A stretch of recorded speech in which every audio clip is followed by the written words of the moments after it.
Each winds her spines up slowly towards the boiling sun. And when I touched her skin, my fingers ran with blood.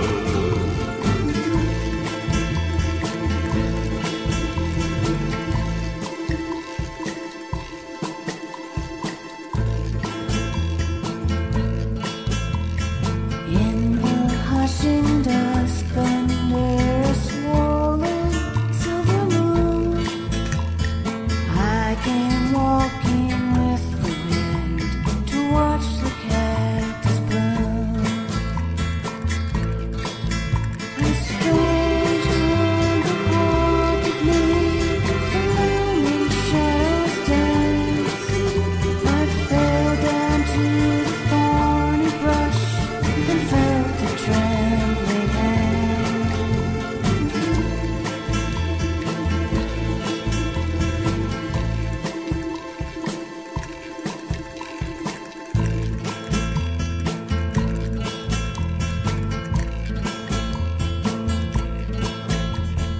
When the last light warms the rocks and the rattlesnakes unfold, Mountain cats will come to drag away the wolf.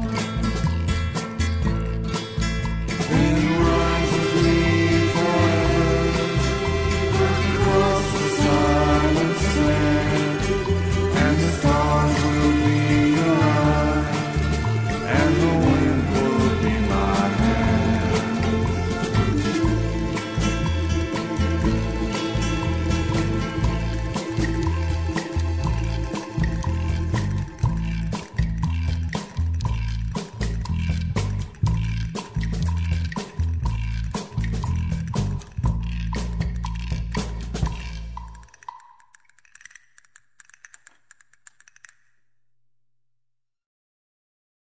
Hail, hail, and welcome to the HomeBhoys live phone-in show here on a Monday, 21st of April, on HailHailMedia.com and Spreaker.com and all those wonderful things on the internet. We are back. Well, I am back. I haven't been on the show for a wee bit. More or less kind of got a full squad, apart from Jason, who's currently in flight on his way back from beautiful Catalonia. So, never know. So how's that more or less a full squad? They're missing 25%.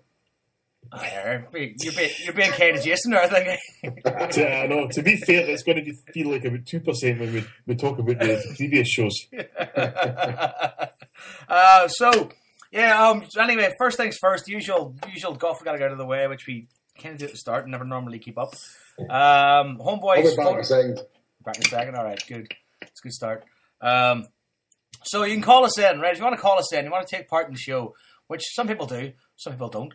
That's fine, but please do, because that's kind of what was the main aim of this show when we first started. Whether it's fulfilled that prophecy, we do not know. But if you want to call in, get on Skype, right? If you haven't got Skype, if you have an iPhone or an Android, you can download Skype on your phone. It's easy, right? And you can just call us in from wherever you are. It'd be great.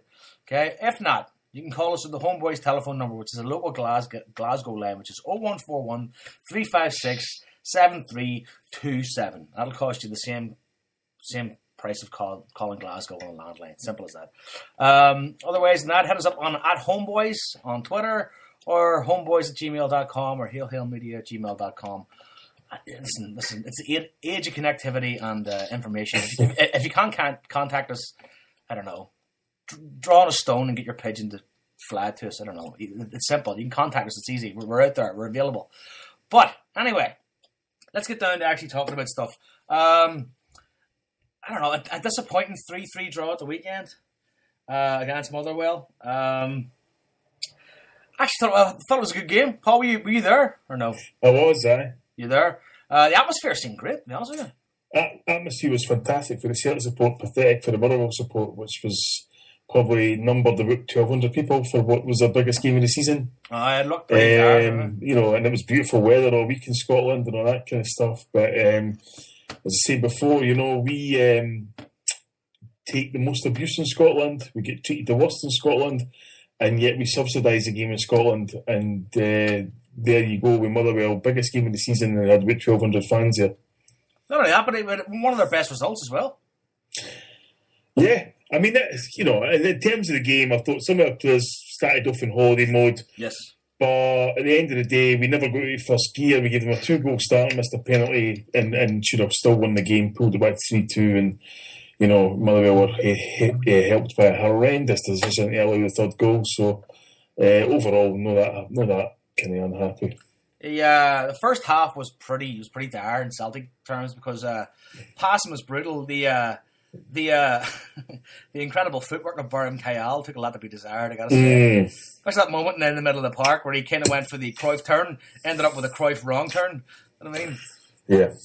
I mean, look, Kayal, I've said it many times before. He's on 15 grand a week. How on earth he justifies that, I'll never know.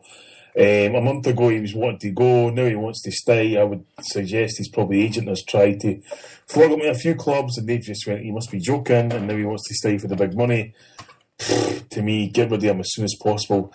We're top heavy in midfield with the quality we've got there now and the players coming through, and I would suggest Kyle's right at the bottom of that pile.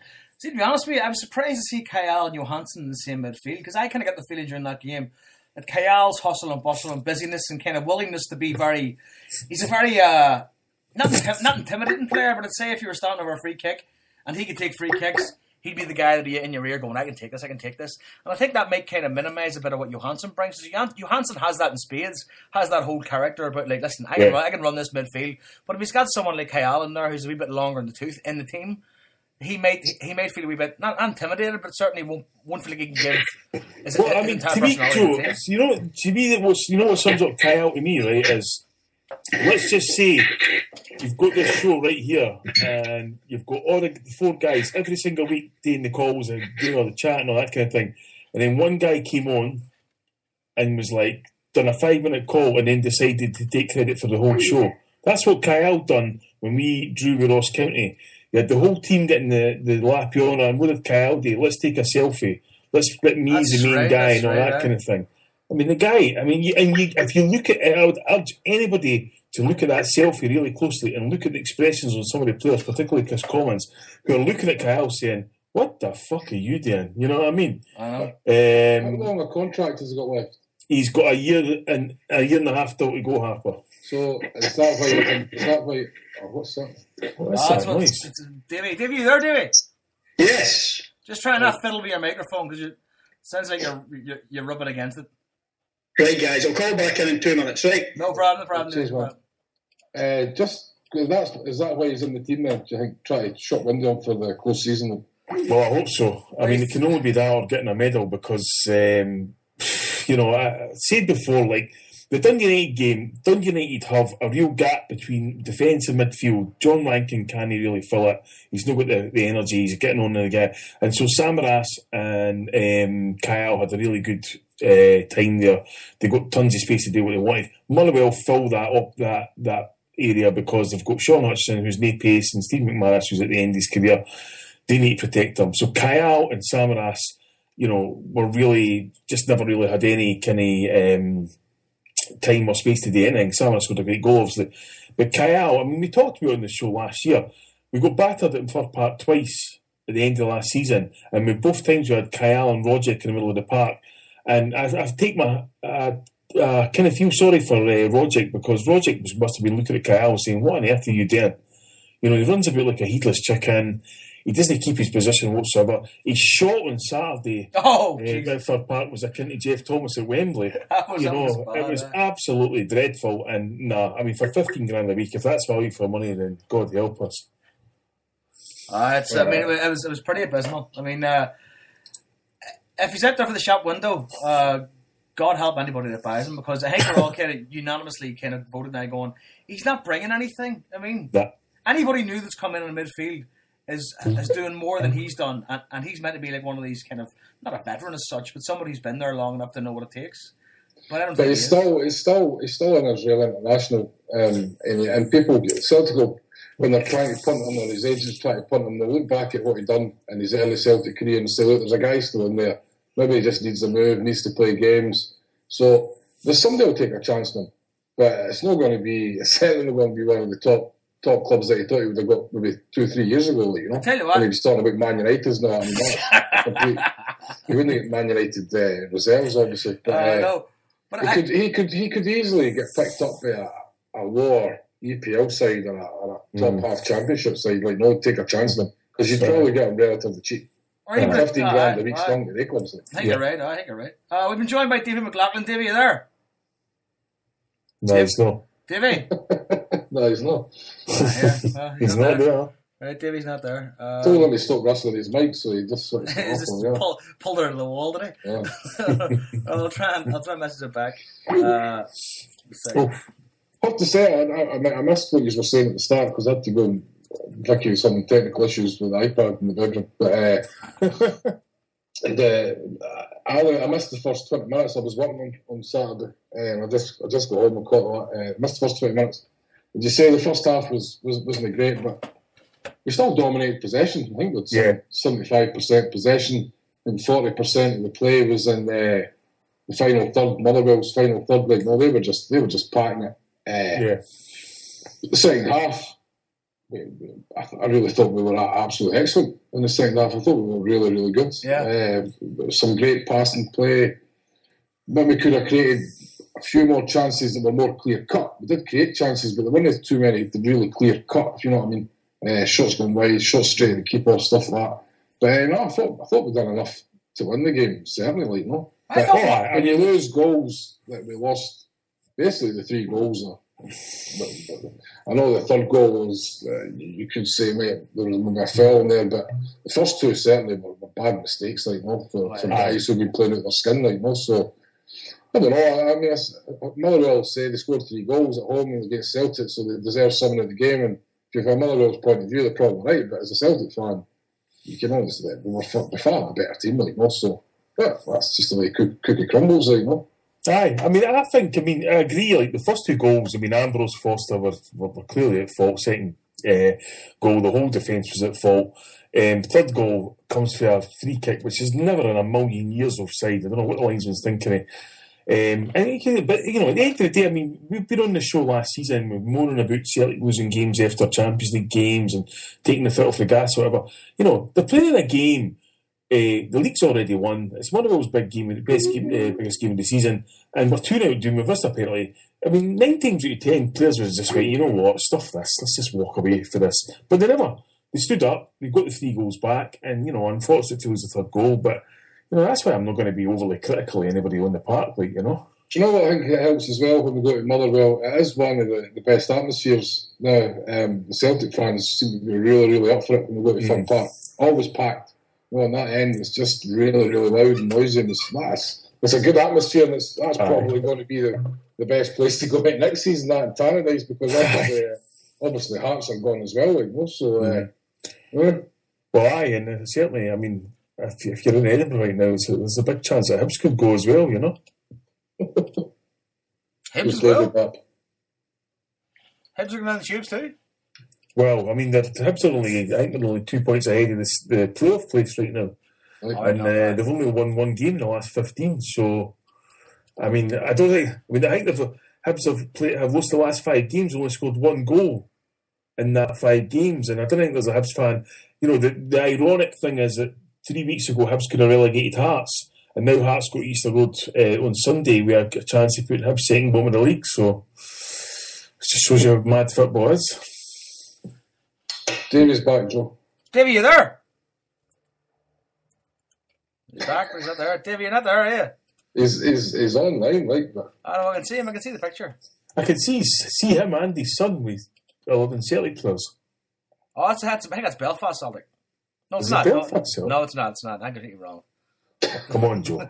Come on, man. I can't actually. I don't know what's happening. Davey, if you're out there, you hear us. We can't hear you. He's gone, though. You're definitely there. I don't know. I had to click him off. He's back. Davey. Oh, he's back. He's back, but he's not back. Just move on. If he gets sound, he can just jump in. Well, here, Davey, if you're there and you can't hear us, right, try calling the phone number, right? Which I've already done this twice. I'm going to do it slow so I can type into the. Right, go ahead. Ready?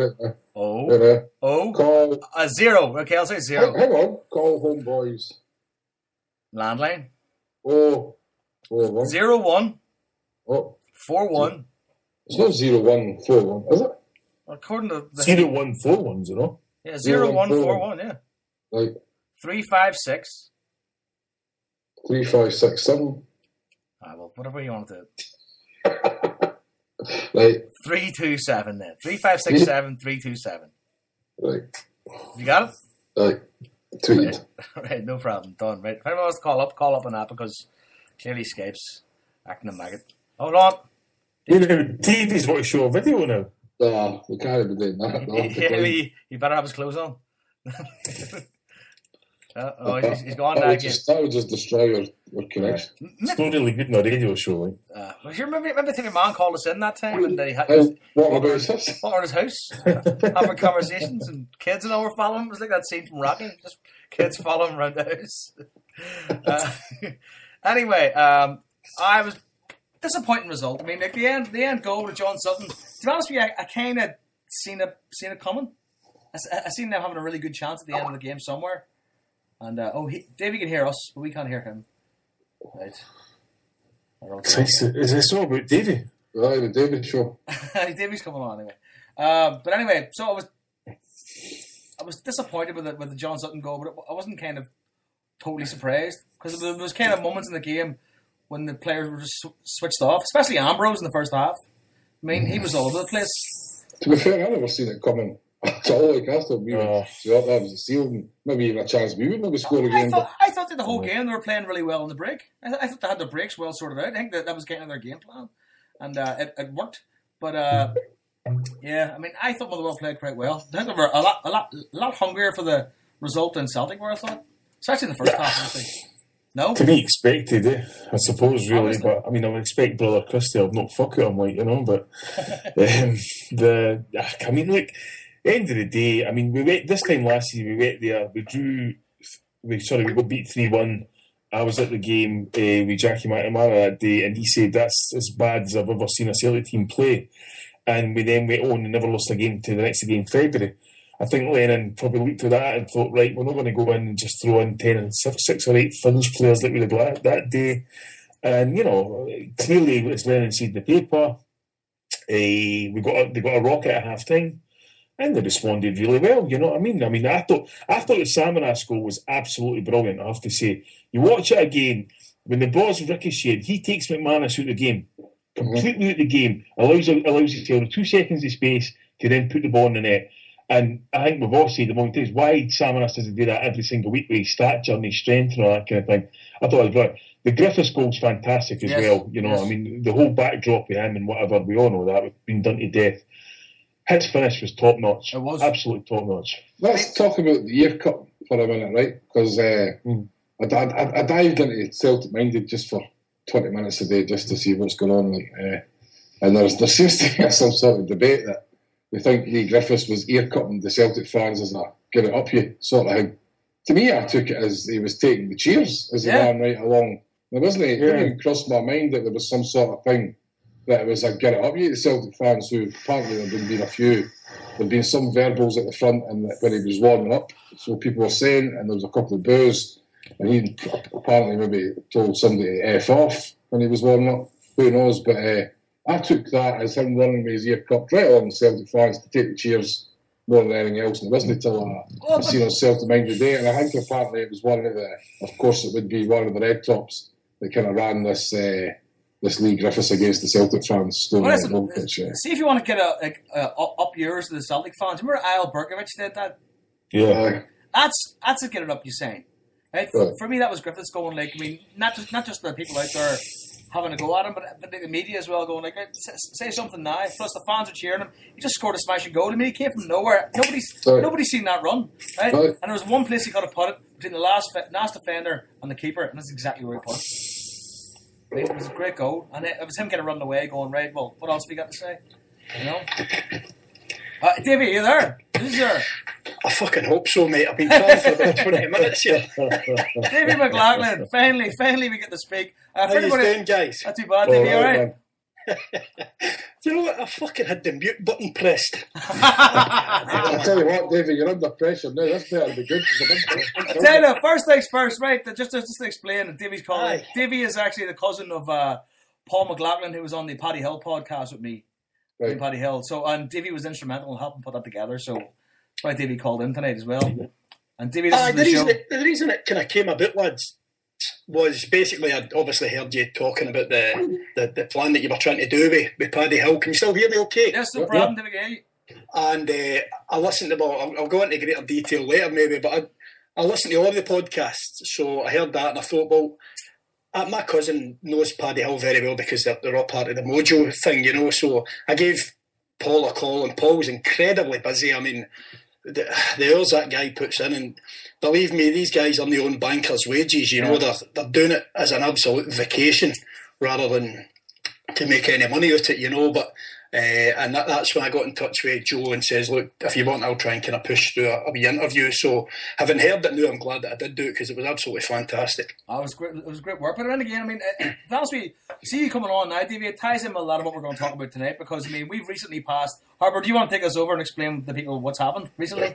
No, we as a network. That's what I mean. I don't mean we as in us. I mean, like, as a network. The HailHailMedia network broke through the 1 million downloads and plays the episodes barrier, which to me is it's just a quite incredible, absolutely incredible. Yeah. But when you think about it, it started off with the Lost Boys podcast, which was obviously incredibly popular. When me and Joe started up this thing with about 7 people listening to us on that other, whatever that was, it Ustream or something. Ustream, and but then it's grown from there, and other podcasts have come. Beyond the Waves, obviously extremely popular live after the games and that, and TikTok, and then the Billy Noel shows come on now, the Desert Island Tims. Some shows are fell by the wayside, but everybody contributed, like, no. So to go through for just guys sitting in their bedrooms and their dining rooms on computers to get the support, people who listen to us talking a lot of shite. 1 million downloads to me is quite phenomenal. Yeah. So the night we're going to have a wee kind of, well, people can call in and talk about what they want, of course, but a lot of people maybe call in with their best memories of some of the past shows, especially probably our shows. But even if it's another show and you want to go on and say, "Oh, that time such and such done something on Beyond the Waves" or whatever, like, no, but just we'd love to hear some of the listeners' favourite memories, and we'll talk about some of the things we've heard as well. So. David, as Joe says, David, you calling in, I mean, that's been one of the most popular podcasts we've done, obviously because of Paddy Hill's background and everything, and everybody knows. Very interesting stuff. Like, as I said, phenomenal. When I first put it to Paul, Paul wasn't really aware of the kind of podcast scene at all, you know, and I'd say to him, look, it's lads, I said, I don't actually physically know any of these boys personally, but I've heard all their stuff, they're good at what they do. And this boy in particular really wants to get this done, you know what I mean? So could you maybe help us out? Now, Paul being Paul, they're juggling all sorts, as I'm sure you can imagine, guys. You know, they're here, there and everywhere. But Paul said, right, okay, as I say, he didn't know what the whole culture of the podcasting thing was. So he was a wee bit apprehensive, I'll be honest. And even more so when he found out that it was a kind of Celtic-based. Now, Paul's a big Celtic fan, a huge Celtic fan, season ticket holder, never misses a game. But he was stressing to me, look, we would do the same if a Rangers or an Aberdeen or a Liverpool podcast got in touch with us. We're not especially doing it because it's a Celtic podcast, because it's not just Celtic fans that we help out, obviously. It's anyone that feels that they've had a justice issue. So he was a wee bit apprehensive from that point of view, that he didn't want to push on the fact that it was the Celtic thing. And I said to him, look, that's not what it's about. We want to get your story out there. And I said, these guys, at that time when I'd spoken to Paul, I said, I know that they definitely pushed the 500,000 barrier with the downloads. I says, and that was a right wee while back. So I said, these guys aren't kicking the arse off of 1 million downloads now, Paul. This will help to get the name out there, the organisation, and it'll benefit you as well, you know. So having spoken to Paul, I kind of put his mind at rest. But I mean, he was happy to do it anyway. They didn't really take much persuading, certainly. But having heard that, and as you say there yourself, Davey, it's been one of the most popular downloads, and rightly so when you consider how powerful the content was, you know. And fair play to Joe, because I think the questions that he asked, by all accounts, it was a kind of rushed affair at the end. I think the lads were travelling back to Glasgow, and I mean the 40 or 50 minutes that Joe got with him, he pretty much nailed every question. He asked everything that people were genuinely interested and wanted to know, and I think Joe was fantastic with it, to be honest with you. All right, and of course, the song as well, would have been a big part of it, wasn't it? Well, that's the thing. I- I mean, on a personal level, for me, I mean, it was amazing just to meet the guy. For me, and the guy didn't even mention the song. It wasn't even about that. It was just like, here's this guy. I mean, and he still wants to do. He wants to do what he did when he got out of prison. He still has a belief, he still believes in justice, despite what he's been through. He still believes in justice. He could have just went off and gone, you know what, fuck this. I can go and try and live my life and solve my problems. But what he's done, he's gone like, you know what, I'm not the only one. There's loads of guys out there like me, so I'm going to go out there and I'm going to try and help these guys. And he put his own money into it, right? And it was that kind of.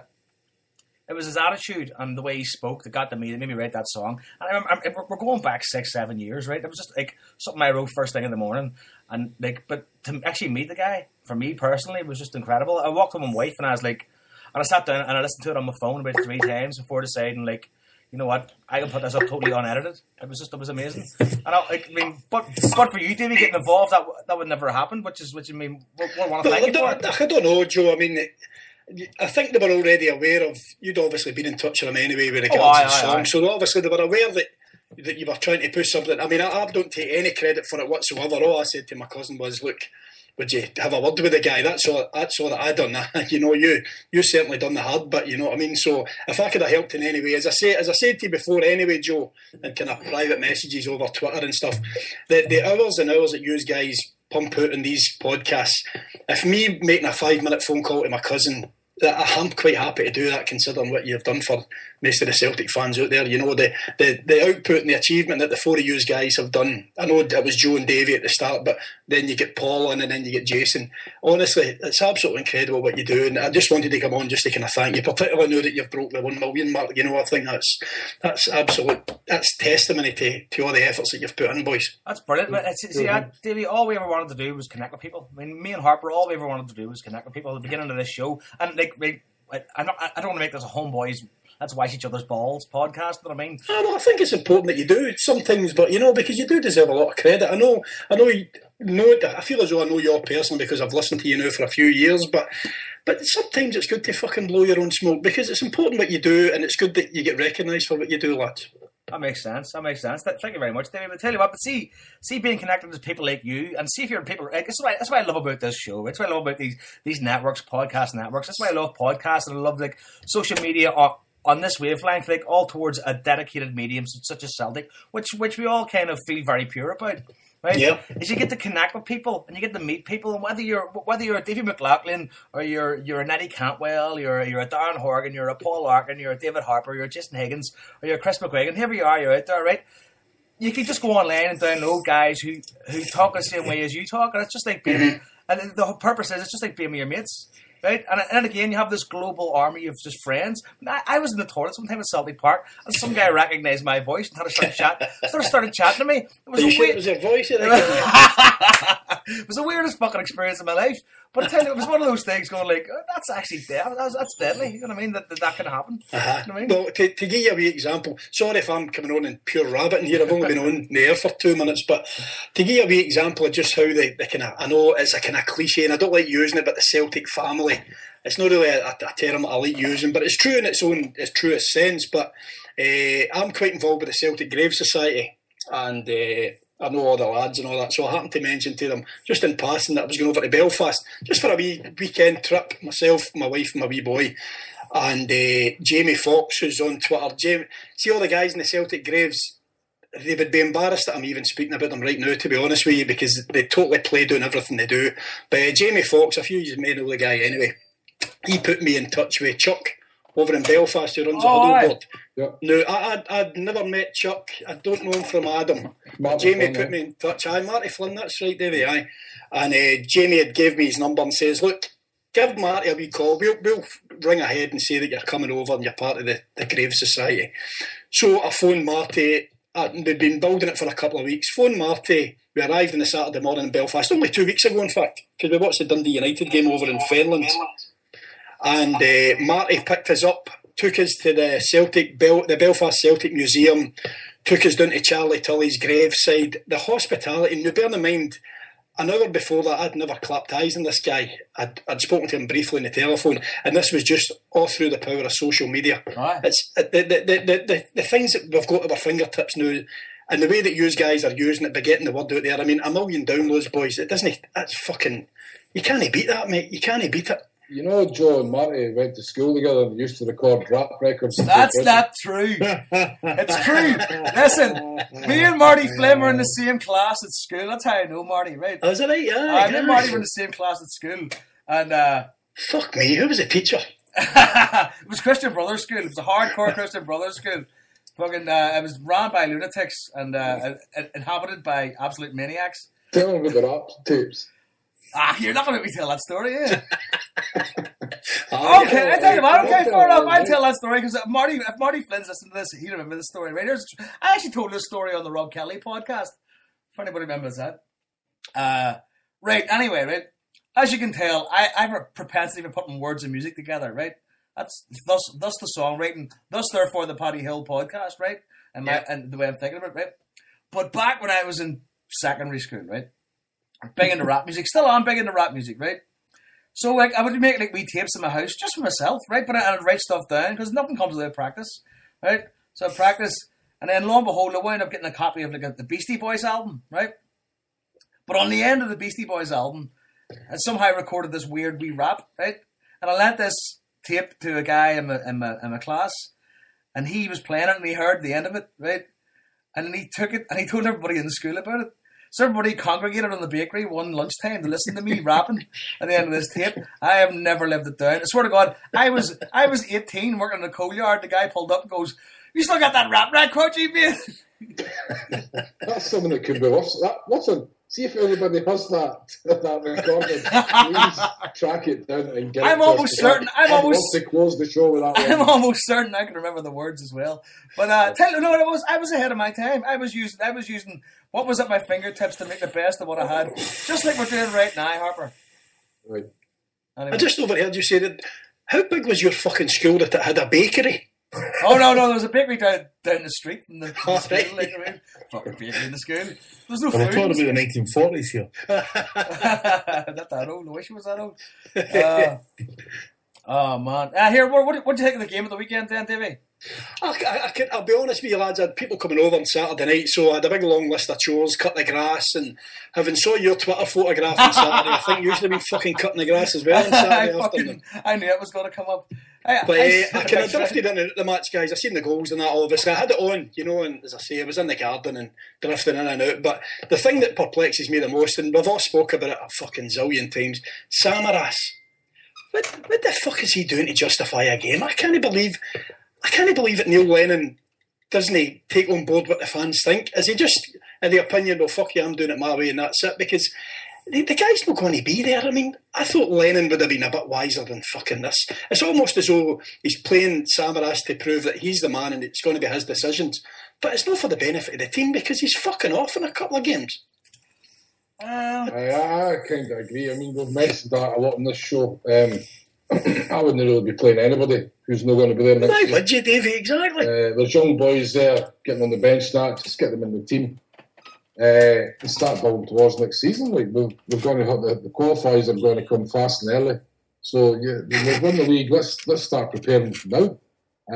Like say Kyle getting a game maybe at short window. I don't know, but kind of see him being part of the team next year. Samaras isn't going to be part of the team. Well, it's kind of interesting, Davey. Sorry to interrupt you there, pal. I sit where we sit at Parkhead. I'm going to move my seat because it's too much pitch level. It's if the ball goes on to the far end, you can't see a fucking thing. But my wee boy wanted it because it was close to the dugout and they could see the players up close. But it's quite interesting actually. Any time that Kyle gets a start, we sit directly behind Lennon's dugout, and the amount of times Lennon fucking loses a rag with Kyle's distribution.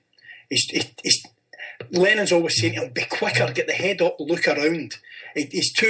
Lennon's really frustrated that sometimes you play the ball to him, he's like fucking one of the fucking cleansing vans trying to reverse, you know what I mean? It's like beep, beep, beep. Sometimes a lot of the play breaks down, and it's more telling because, as I say, I sit behind Lennon and I can see his reaction to the amount of fuck-ups that Kyle makes. Now, he started off as a great player, Kyle. I don't know if he started maybe to believe his own hype when he came in that he thought he was a superstar, you know, but he's got a lot to do to catch up with the superstar status again, I think, boys. Yeah, I think you're right. Listen, Davey, we've got Neville Carlin coming on from the Irish Celtic Supporters Club coming on here in about 10 minutes. So can we let you go then? Absolutely, boys, absolutely. Listen, that's the only reason I was calling in tonight, just to thank you. He's doing a fantastic job. Keep up, lads. Thanks very much, Davey. You're a top man. Cheers, Davey. Thanks a lot. All the best, boys. Hail, hail. Cheers. Well, there you go, folks. The HomeBhoys getting a lot of praise tonight. Anyway, the 1 million download thing, when did that happen? Joe, we've got a caller. I know, we've got Paul here, you know. Where? Do we? He's been sitting there for about 10 minutes. Oh, Paul, I forgot all about you. That happens all the time. Aye. Paul, what's the crack? And sake, man. First time caller, long time listener. Yeah. I was actually coming for a bit of a rant, but I'll please now. David's got me all reminiscing now. Oh, you're melancholy. Probably, not really, I'm never melancholy. But I just had a few memories came back to me there when we were talking about all the HailHailMedia stuff. Yeah. And I recall like some of the Green Brigade boys are on, Stevie Kearney was on, and Paul on Beyond the Waves and all that. I mean, I've sat here in tears at times. You know what I mean? So I mean, as you say, Harper, I mean, it's a great platform for everybody. I don't know. I don't want to blow smoke up your asses because I think he's all ball bags, but you know what I mean. It's easy to see on Skype, you little prick. I was actually hoping Jason was on so I could wind him up about Liverpool. Oh, he's in the air right now. I wanted to kind of before, because obviously if there's somebody else coming on, I'll be brief. No. I just sorry, it was that. Carry on, man. Carry on, man. Right?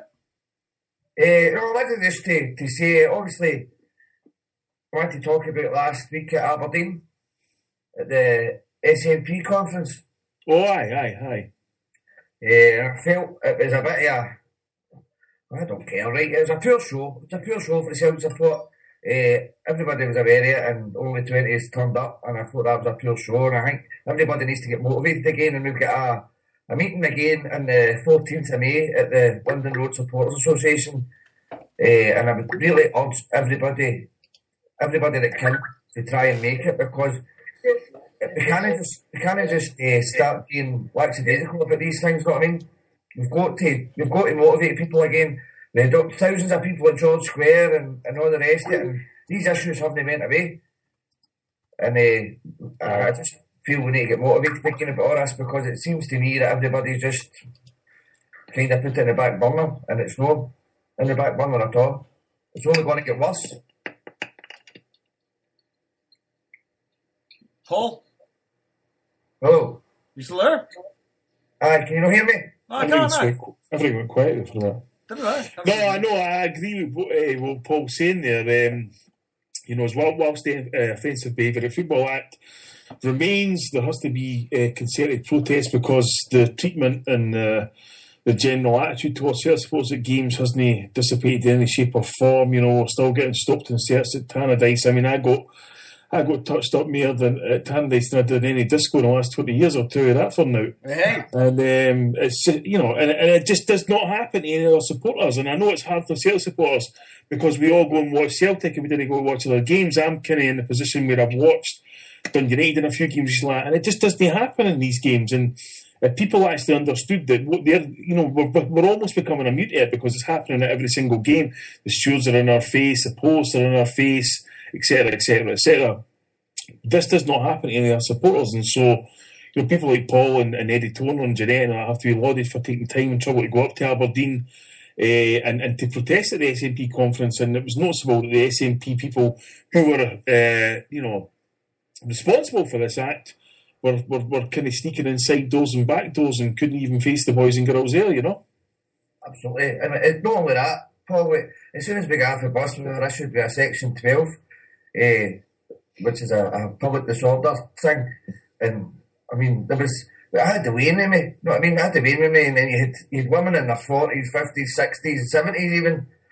And as if you're... That just kind of compounds the treatment you're getting. And as you say, Paul, you know, my boy is playing with Partick Thistle. Aye. So I've been going to a few Thistle games. I've taken him to a few Thistle games. And as you say, it's totally... I mean, it's an eye-opener to see... It's actually... nobody bothers their arse with you. Aye, you're right. You're absolutely right. And it's incredible. I mean, it's... you know, Motherwell on Saturday, I was Patty doing this, that, and next thing. You know, you go to... I was at fucking Easter Road twice. Celtic in January and Dundee United in February, and the difference was stark. I was at East Tynecastle with Dundee United in March and Celtic in February, and the difference was stark. And, you know, you kind of think, well, is this not the same league? We know the same teams in the league, but this is a law that's been clearly done to try and suppress Celtic supporters, and we need to keep carrying on the fight. It's as simple as that. It's never going to go away. And the problem is, as Paul says here, people only get kind of uppity about it when it affects them. Well, listen, you can actually do something about it here, and then that's what the boys and girls are doing, you know? Yeah. Is it possible, though, that they're trying to make being a Celtic supporter as uncomfortable as possible, therefore driving you away from the game? Well, Joe, put it this way, Joe. I've made a decision. I'm not renewing my season ticket. I've had a season ticket since 1992. Every year since 1992, and I'm not renewing my season ticket this year. I've been saying it for the last 3 years, and I've met all the HUN stuff and all the rest of it. And I've ended up, as soon as the letter drops through the door, you end up just filling it in and sending it or not. I mean, you end up just renewing. But this time, I'm not doing it. And I'm not saying I'm never going to be back. Some of my pals will say that. I'm not going back. I'm not going back. Right? I'm not going to say that. I will be back next year. And I'm sitting in my ma's yesterday. The full squad, the family were in my ma's yesterday, and we were all discussing it. And Jed Fidenny, we were on the Celtic Dreams on Friday night, and he was saying he's renewing, my brother's renewing, my two nephews are renewing, I'm not renewing, as I say, my older brother, my brother-in-law are renewing, but I'm just not prepared, because see the money, that's the only weapon we've got. It's true, right? Cash rules everything around you. Yeah. And I'm just not prepared to do it anymore. It's going to break my heart. It's going to break my heart every Saturday when I've not got a season ticket, but I just can't accept it anymore. It's not just the Offensive Behaviour Act, it's everything that's been going on, one thing after another, and I don't know, man, I'm just totally disenchanted with it all. Can I just say, actually, there's a tweet come in that says, listening to Paul Lee on HomeBhoys and had no idea you had the ability to be as coherent and rational, Paul. Well played, sir. But what I will say, that's for Angie, who just recently took Hutchie back after a year. So I don't think her judgment can be put there. Sorry, Angie. But no, you're right, Paul. You're right. I mean, I think Celtic. I don't think Celtic have in any shape or form addressed the fact that if 30,000 people, for whatever reason, have stopped going to Celtic Park, majority of them season ticket holders, and they have done nothing about that. They come out with a season ticket plan. It's exactly the same as last year. There's no kind of talk about, you know, what the issues are regarding stewarding and policing and all that kind of thing. And, as you said before with the Huns, etc., there has been nothing for the club to say, so what exactly you got to do about the cheating?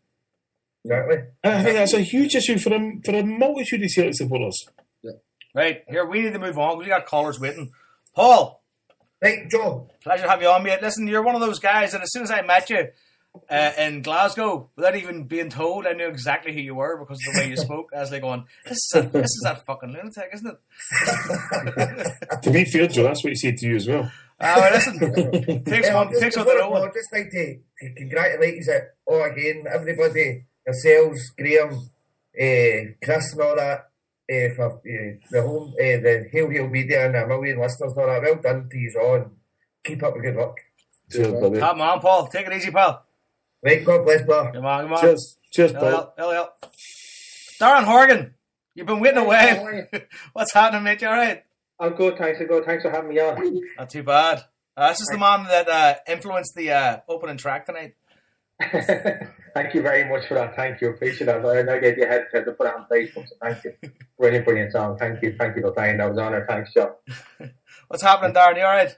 Yeah, good. Just to say, firstly, congratulations on a million downloads, boys. It's absolutely brilliant and well deserved. There's a lot of love for it, and I think there's an awful lot. I think there's an awful lot of negativity sometimes you can find around on Twitter, and it's important to recognise this as well.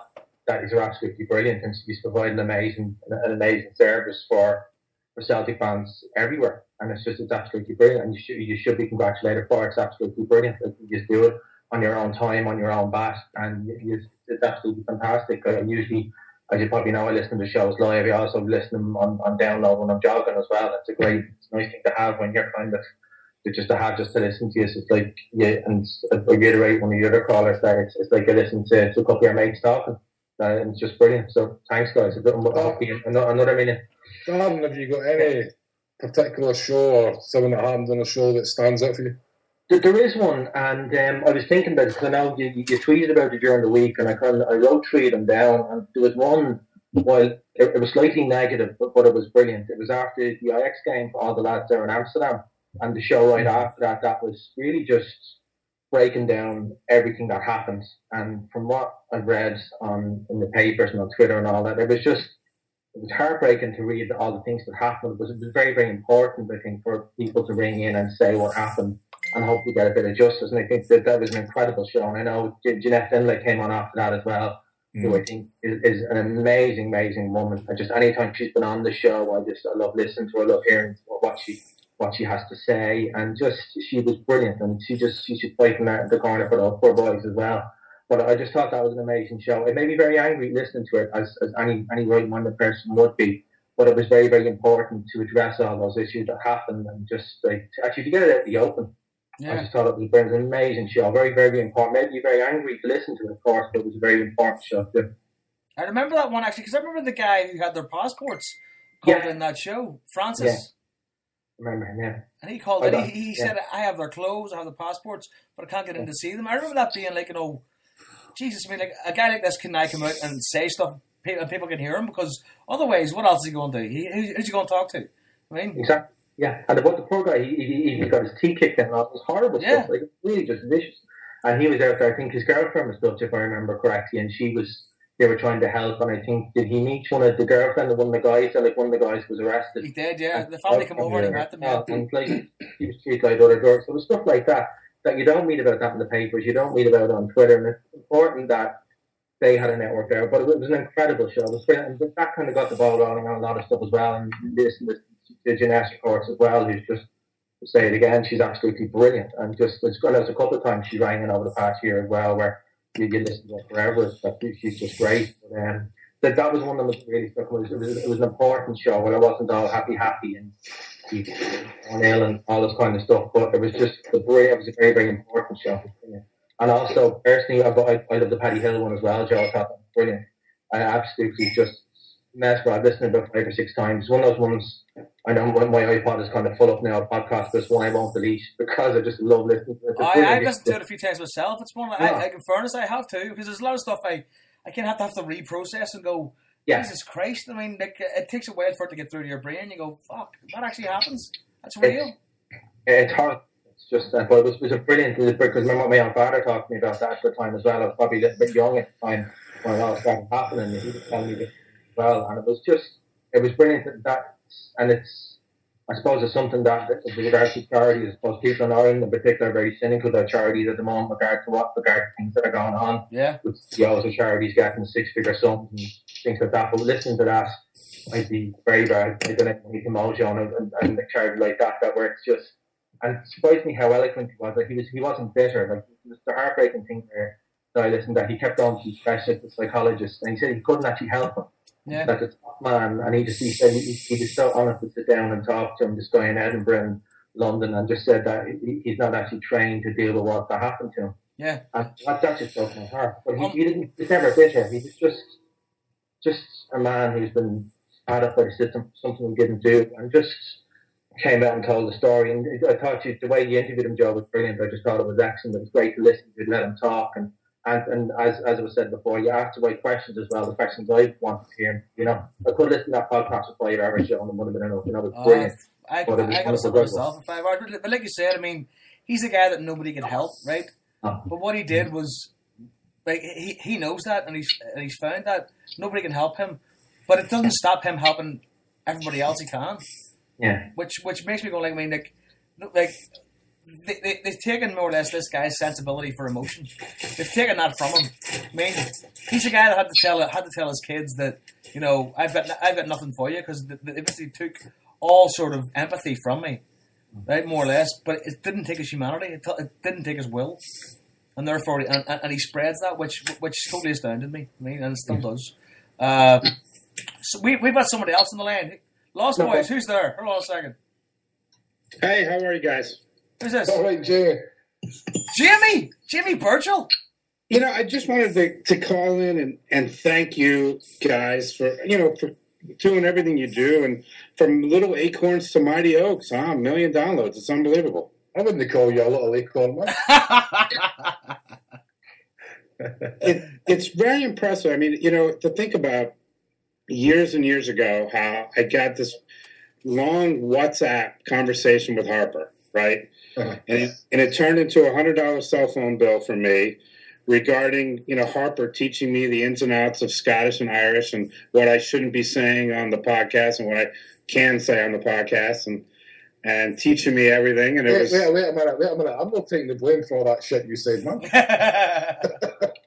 You should, actually, because it's your teachings. And no, it's been so brilliant. And I'm sorry we haven't done a podcast in a while. We're planning doing like a season review in a couple of weeks. It's just McGuigan's been so busy and with his new job, and Jerry's got a new girlfriend, and I'm really doing nothing, as always. So hold on a sec. What makes you look like a lazy bastard, right? In fairness. Yeah.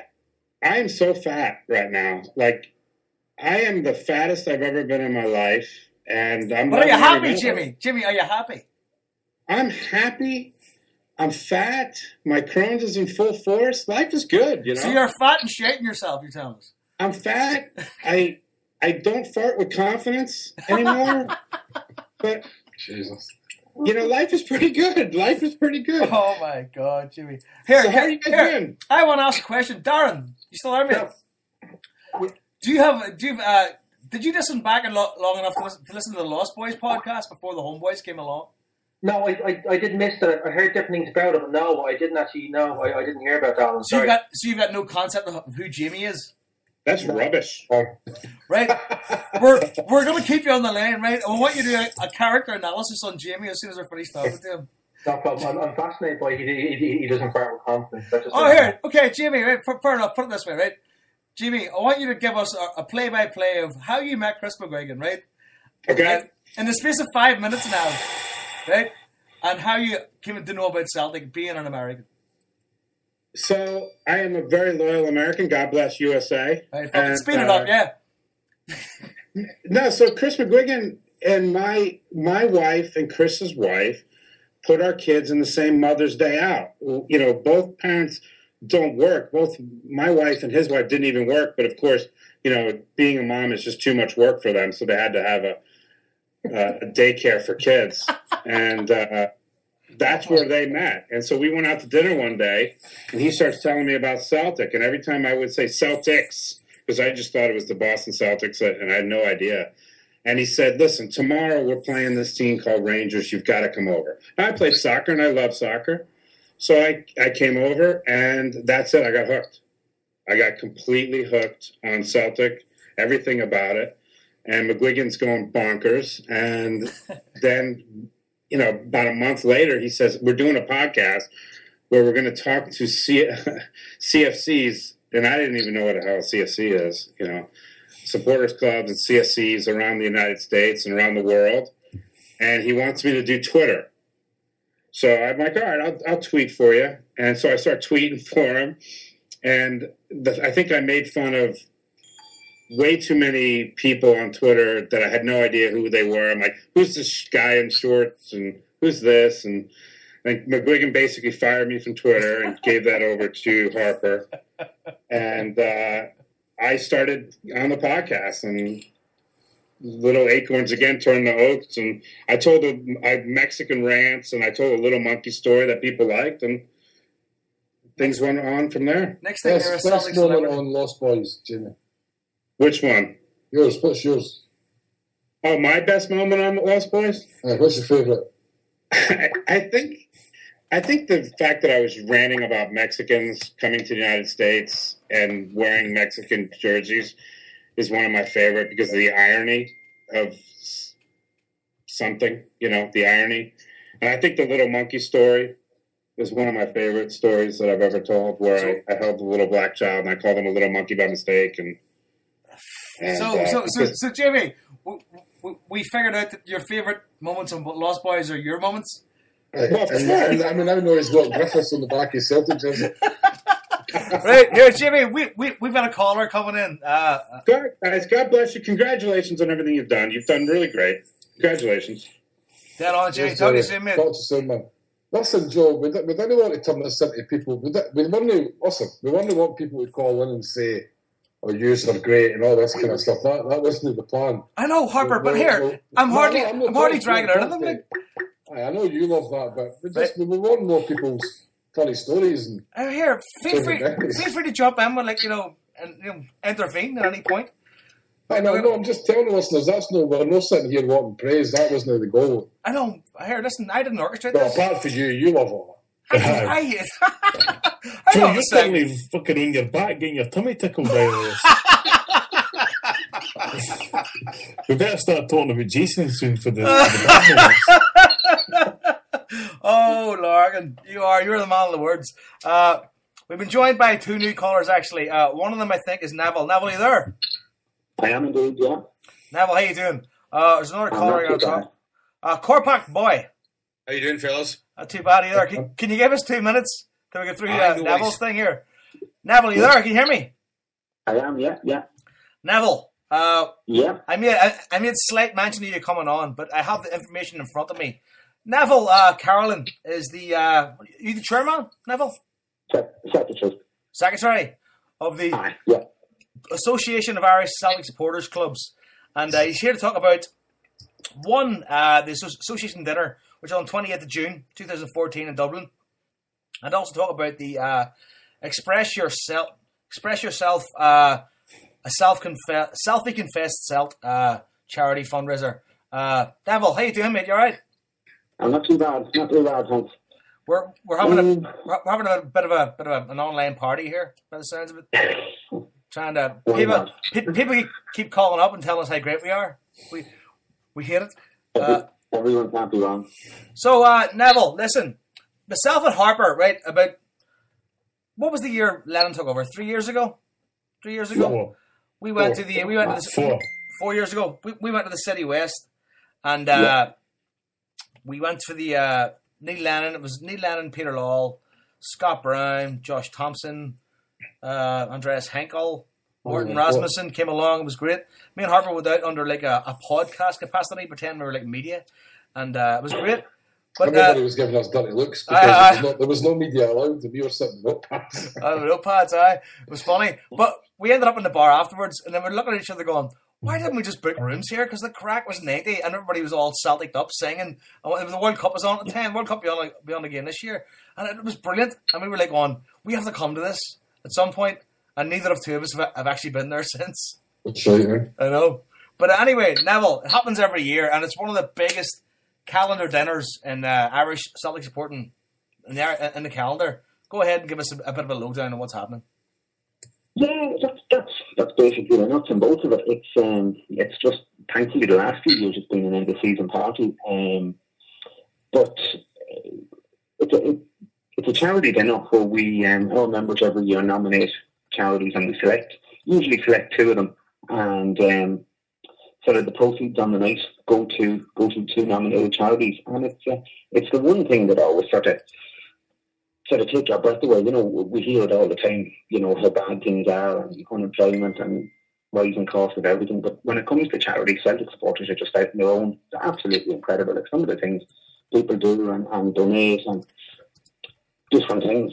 It's just unreal. Like last year, for instance, we had, because of the year that was in it, we went with the Celtic Charity Fund, I suppose, which is now the Celtic Foundation. It was 4125 at the time, and we gave them €7,000 on the night as a charitable donation. Just unbelievable, like the way people come out and support those things. Like once it's Celtic related, they always seem to get behind it. We're in our 16th year now in City West again this year on the 28th of June, and our charities for this year were HailHailMedia, which is I suppose a lesser known charity. It's the Stillbirth and Neonatal Death Association of Ireland, and then the other one is Aware, which will probably have a bit more of a profile. They sort of provide a support service for people with depression. It'll be on a bigger national basis and that sort of thing. So there are two charities this year. We're on the 28th of June, and we hope, as always, and I suppose we hope every year. It doesn't always come to pass, but we hope to have as many sort of first team players and Celtic guests and management there as possible. But it's usually later in the day when we find that sort of thing out. But I suppose, as always, we're sitting with our fingers crossed at the minute. Tickets are available. They're on sale there, and they can be got through our website. And I suppose if anyone has any sort of questions, they can get in contact with us. Easy enough that way. Was it last year that Zagiri showed up, or was it the year before? Was it last year? The year before we had Zagiri and Niall McGinn, and I think it was James Farrell. And Zagiri was just completely taken aback by it. I think he got it hard nearly to comprehend that, he was in a different country and there was still sort of people support, outside of Scotland, and there was still sort of people going mad for Celtic and wanted Celtic. And he actually went up to the room after the dinner and got changed, and he came back down and sort of stood on the side of the dance floor and was recording people out singing and dancing. He just couldn't get his head around it at all. We had big Amido Balde was over last year. He'd only signed for Celtic a few days beforehand, and he sort of got a bit of an eye opener too. He didn't know what to expect, but I suppose it's a good chance for everyone here to sort of come together at the end of the season and let the hair down and party and fill themselves full of jelly and ice cream. Hey, tell you what, my wife loves a good dinner dance, and she wanted me to bring her to this for years. But the first one she went to was the Kano one the other week, and trying keeping her away from dinner dances now is going to be hard. I mean, she loves a dinner dance. You've set the bar high now, but unfortunately, the Kano one, I hear it was a fantastic night. That's the thing. But the thing is, she's been to the Proven Mill Inn as well. So I mean, she's seen both sides of Celtic. She's seen the dinner dances and then the Proven Mill Inn. You know what I mean? Yeah. But like I say, the charities this year are Aware, which are supporting depression, which is very important. Obviously, with Neil Lennon being a spokesman for depression, and also I think we planned at one point to do a HomeBhoys extra based around that. Harper, did we? Yes. Did it ever happen? No. Sure. We should make it happen at some point in the future. It's in the pipeline, Joe. It's in the pipeline. Is it? All? Yes. Am I part of that or no? It depends how mental you are. I hear I'm mental enough to be talking to you two. I'm talking about sober, like. Here, listen, here, count me out. But and HailHailMedia, which we promoted on here and through the website, because obviously there was the Run for Arthur, fronted by Tony Owens of the Spirit of 88 CSC, and so obviously that's we pumped that on this show and also on the website. And Tony did a great job with raising something like 15 grand, was it? Yeah, he did. It was amazing what they did in a very short space of time. All right, yeah. And I know at the time HailHailMedia were overwhelmed by the support they got, and they do incredible work, as I was saying. They're a sort of lesser known charity, and Mary, the girl that sort of runs it, she said to me, one day on the phone, I thought it was very good. She said it'd be better if nobody knew about it, but unfortunately there is a need for a charity like that, and it's great that they're there to provide support for people when they do need them. Yeah, I mean, I looked into it, and they do amazing stuff in terms of memory boxes and stuff, and lots of important things that are just very important to people who have lost a child at birth. And nothing's kind of more important than that.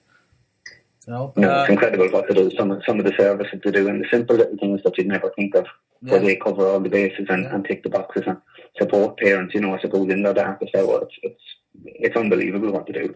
They're an incredible organisation. Anyway, we want to move on to the Are You a Selfie Confess Self program. You're Yeah. like I'm terrible with numbers and the clicks and links. So you're going to need to walk me through this here, Neville, if you can. If you can. You're asking, good fella. I'd be much the same, but I suppose this was sort of the brainchild of our PRO, Mike Nolan. He just came up with it one day. I suppose everyone's seen the selfie craze after the Oscars or whatever. And then I suppose there was the no makeup selfie for the cancer organisation, which was sort of very successful. And I suppose every year we're trying to just do something different and maybe even reinvent ourselves on some things, just to bring a fresh angle to the charity dinner and that, because we've been doing, as I say, for 16 years now, and the format is much the same. There's not much really you can change from and that, so it was just to bring something fresh to it and generate a few quid extra. So Mike came up with the idea of doing, the selfie confess self, where basically you put on your selfie clock, take your selfie, you donate. We've set up a link on a fundraising page where you go and you donate. It's only €4. Make your donation, take your picture, post it to the website, and then you sort of go along and you share with your friends, or you nominate your friends to do the same sort of thing. So it's basically a pyramid effect sort of thing, where it filters down and brings in as many people as possible, and it's not sort of localized. You can do it, and people have done it from all over the world. So it's a bit of crack, and the money then is split 50-50 between the two charities, which is good in that sense too. So everything that is donated goes straight to charity. Brilliant. So the actual details of this are more complicated than I can put together than that. Okay, basically, you can donate €4 by clicking into our fundraising page, which has got a weird and bizarre actual URL, which I think I have to put up. 1 second. Possible I can probably put this up in our chat room.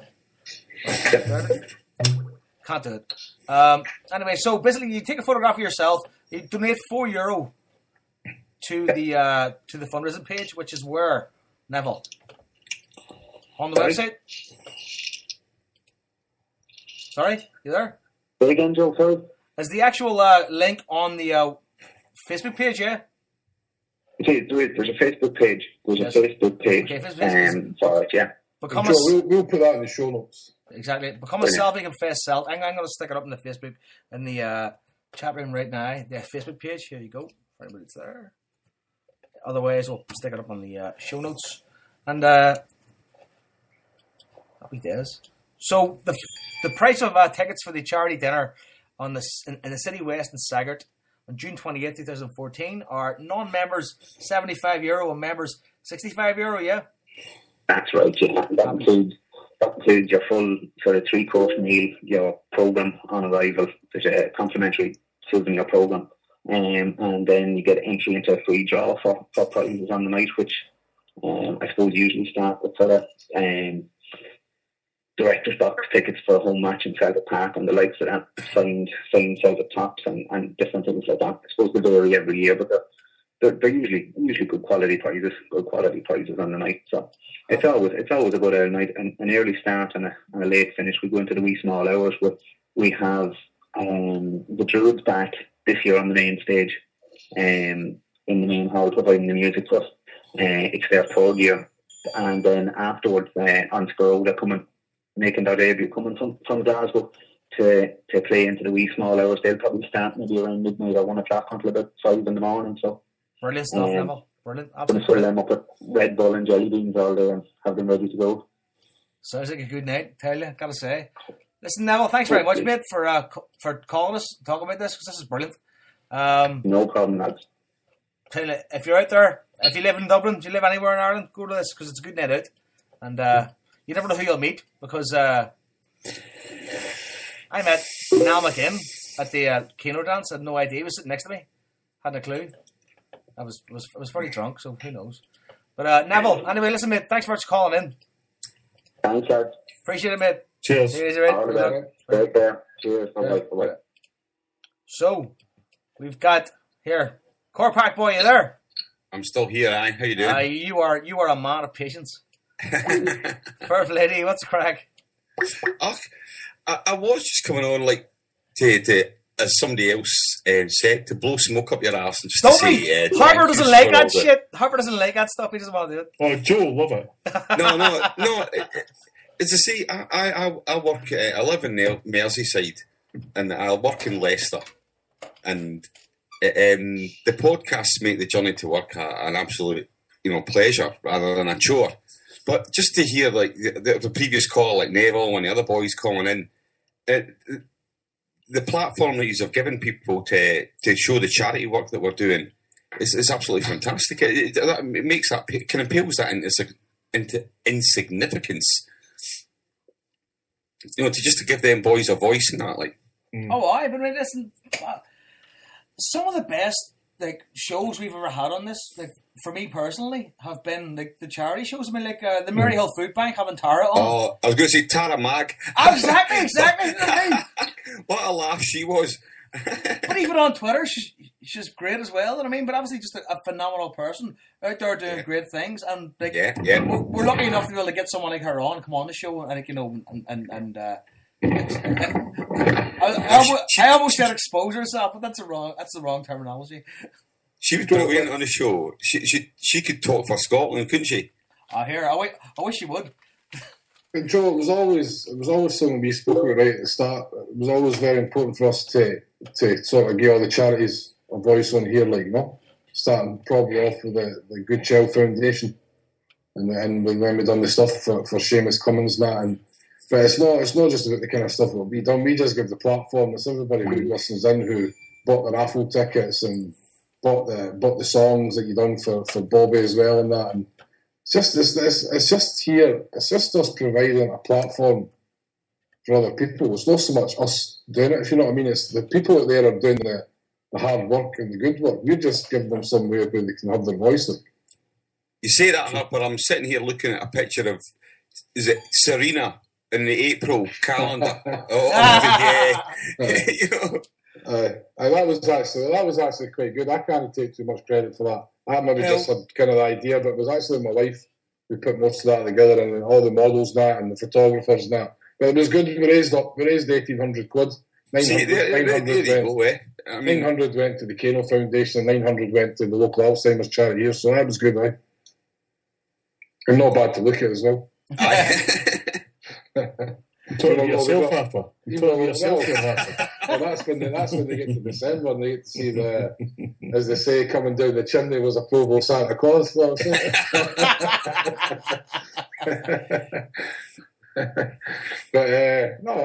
it's just the Kano Foundation and stuff like that. And when some of these people come on, I've sat here nearly tears listening to some of the stories, and it isn't really work that we put in. It's just people coming on and sharing their story and drumming up support. If we can add something to that, all the better. And of course, not just us. I have to keep emphasising that it's not just us. It's all the shows across the HailHailMedia.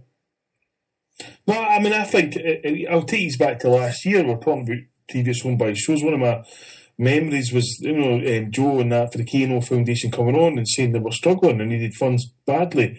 He came on the show and the Celtic family responded, and look how they've propelled themselves into the stratosphere again once more. You know what I mean? The Celtic family responded, and they've got huge dinners with on that Joe and Jason went to and stuff like that. And that's what it is, Harper. We're just the medium, you know what I mean? We're the middleman between the charity or whoever it is that needs to get their stuff out there and the general Celtic public out there, and it shows you the impact that it can have, Yep. Aye.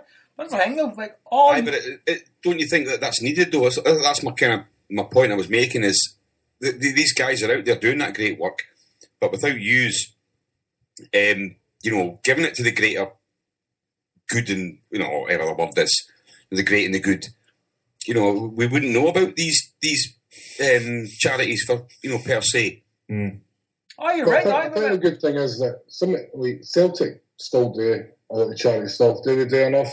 That's something to debate, But some of these charities are things that are really close to the Celtic support.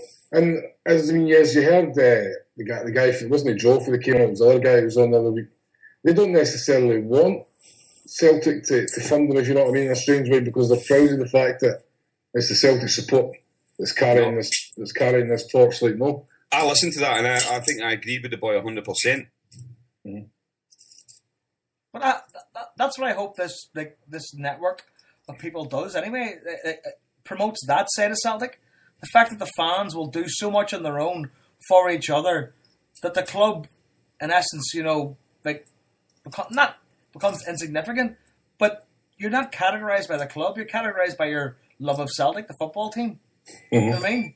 Did he say by the fans for the fans? I mean, I know that may be paraphrasing him, and I wouldn't want to do him a disservice, but that sounded like an ideal sentiment. Pretty much, well, not by the fans for the fans, just by fans for fans. Maybe aye. I mean, as I say, I didn't want to do him a disservice by misquoting him. But listen, if you're into something, if you're passionate about something, follow it to a certain degree. I mean, follow it to whatever degree you want to. I mean, whatever you're passionate about, go ahead and do it. Me and Harper met. We're passionate about Celtic. That's how we became friends. That he got me into like podcasts, both began that sort of thing, blogging, and it all just grows exponentially. It just keeps on going, So like, I thought it was because you were passionate about drink. Listen, that came later. I would never have guessed. That came later, Paul. That came later. So listen, man. Listen, you've called in. Have you got a particular memory or favourite moment of the show that stands out? The only thing I could say is particular favourites from all the podcasts through all the shows, like Beyond the Waves, Lost Boys, HomeBoys, Half a World Away, whatever, Rebel podcasts. The history podcasts were a work of art. Yeah.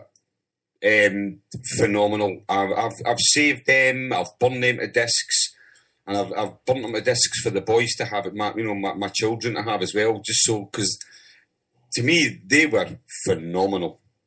I was over in New York there 3 weeks ago. I was over for the baseball, and there's a few guys talking to me about different stuff, and they're just kind of getting into soccer, as they would call it, asking about Celtic, and they're Irish Americans, first generation, and I'm saying, well, if you're going to get into soccer and you're talking to me about Ireland and everything, I says, you've got to find out about Celtics. So they're asking me questions now.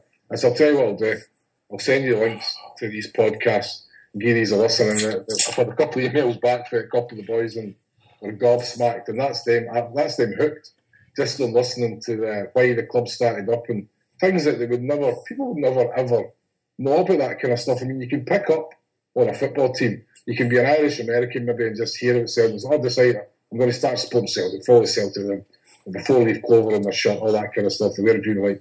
But unless somebody points you in the direction of the history, which is a very romantic, rich history, these guys were absolutely flummoxed listening to them, and they've not listened to them all yet. They're just the first couple, and that's them. They're completely hooked on Celtic now. Yeah. I'd say that, and the Celtic Graves one as well.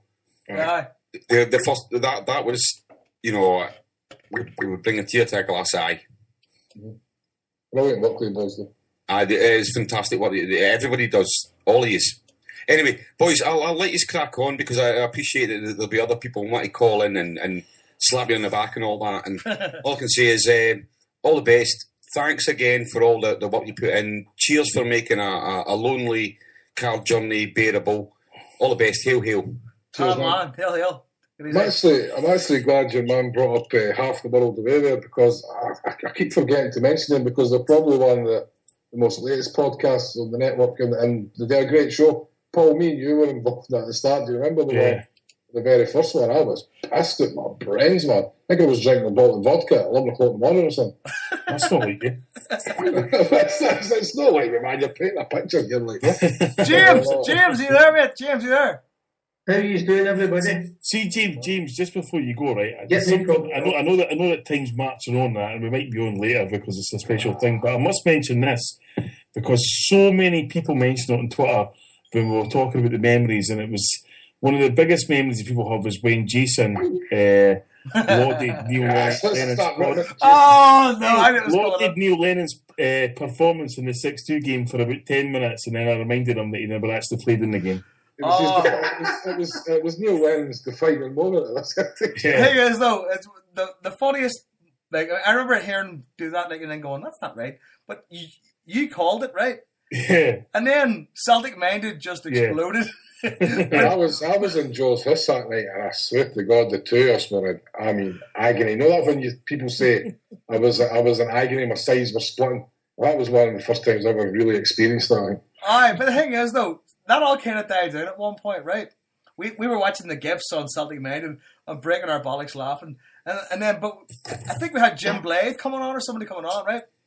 So I said, no, we have to stop laughing at Jason and talk about the Celtic Grave Society. And Harper goes, aye, they were just at Neil Lennon's grave. And I spat cider all over the fucking room. That was hilarious, man. That was hilarious. Brilliant. That's definitely one of my highlights of being on this show. It's not like Jason to go for a tangent, like, you know. No, but it was the conviction with which he was assured that Neil Lennon in that game was the greatest player that he's ever seen in his life. It was like going, yeah, I knew that came photoshops and all sorts of things came with it, you know. It still makes me laugh. It's still one of the best things I've ever heard in my life. The GIF on Celtic Minded, your man at Different Strokes. Oh, Gary Coleman. What you talking about, Jason? That's still one of the funniest. I just retweeted a picture there that Napoleon Celtic sent me. You know that picture that's always getting used with me, I'll be laughing. Aye. And you're wearing looking at him, and it just says at the bottom, Jason thinks I look like Paul Lambert. He's not here, so we can laugh at him. There you go. James, anyway. He knew it was coming, to be fair. He knew those. James, how are you, mate? Hello, how was the three of you? How you came? Right. Gotta say, James, it was a pleasure to meet you. Yeah, but it was for the whole couple of minutes, whatever it was there, pal. Here, listen. Popular men don't hang around long. That's true, innit? Can I just say that you talk about wanting somebody, to come on and criticise. I think it's hard to come on and criticise just because the biggest compliment I can give you is Celtic trying to counter HailHailMedia with a phone-in show, and I think it's your biggest compliment out. Again, all the charity work that you've been doing and on the HailHailMedia and getting everybody together, getting rid of Dave's calendars and for charity and just everything that you've done. Now, the first show I think I ever got used would have been the one where the Huns had gone bust. Mm-hmm. I remember tuning into that, and it was Phil came on, I think Jason came on, and I think he started off with a celebration time come on, and I was in actually stitches, and sometimes I do put it in my phone, and sometimes I listen back just for a laugh, because it was just brilliant. It was bang on. That kind of got me into your stuff, and I just think it's hard to criticise you. No, exactly. It's quite easy to criticise us.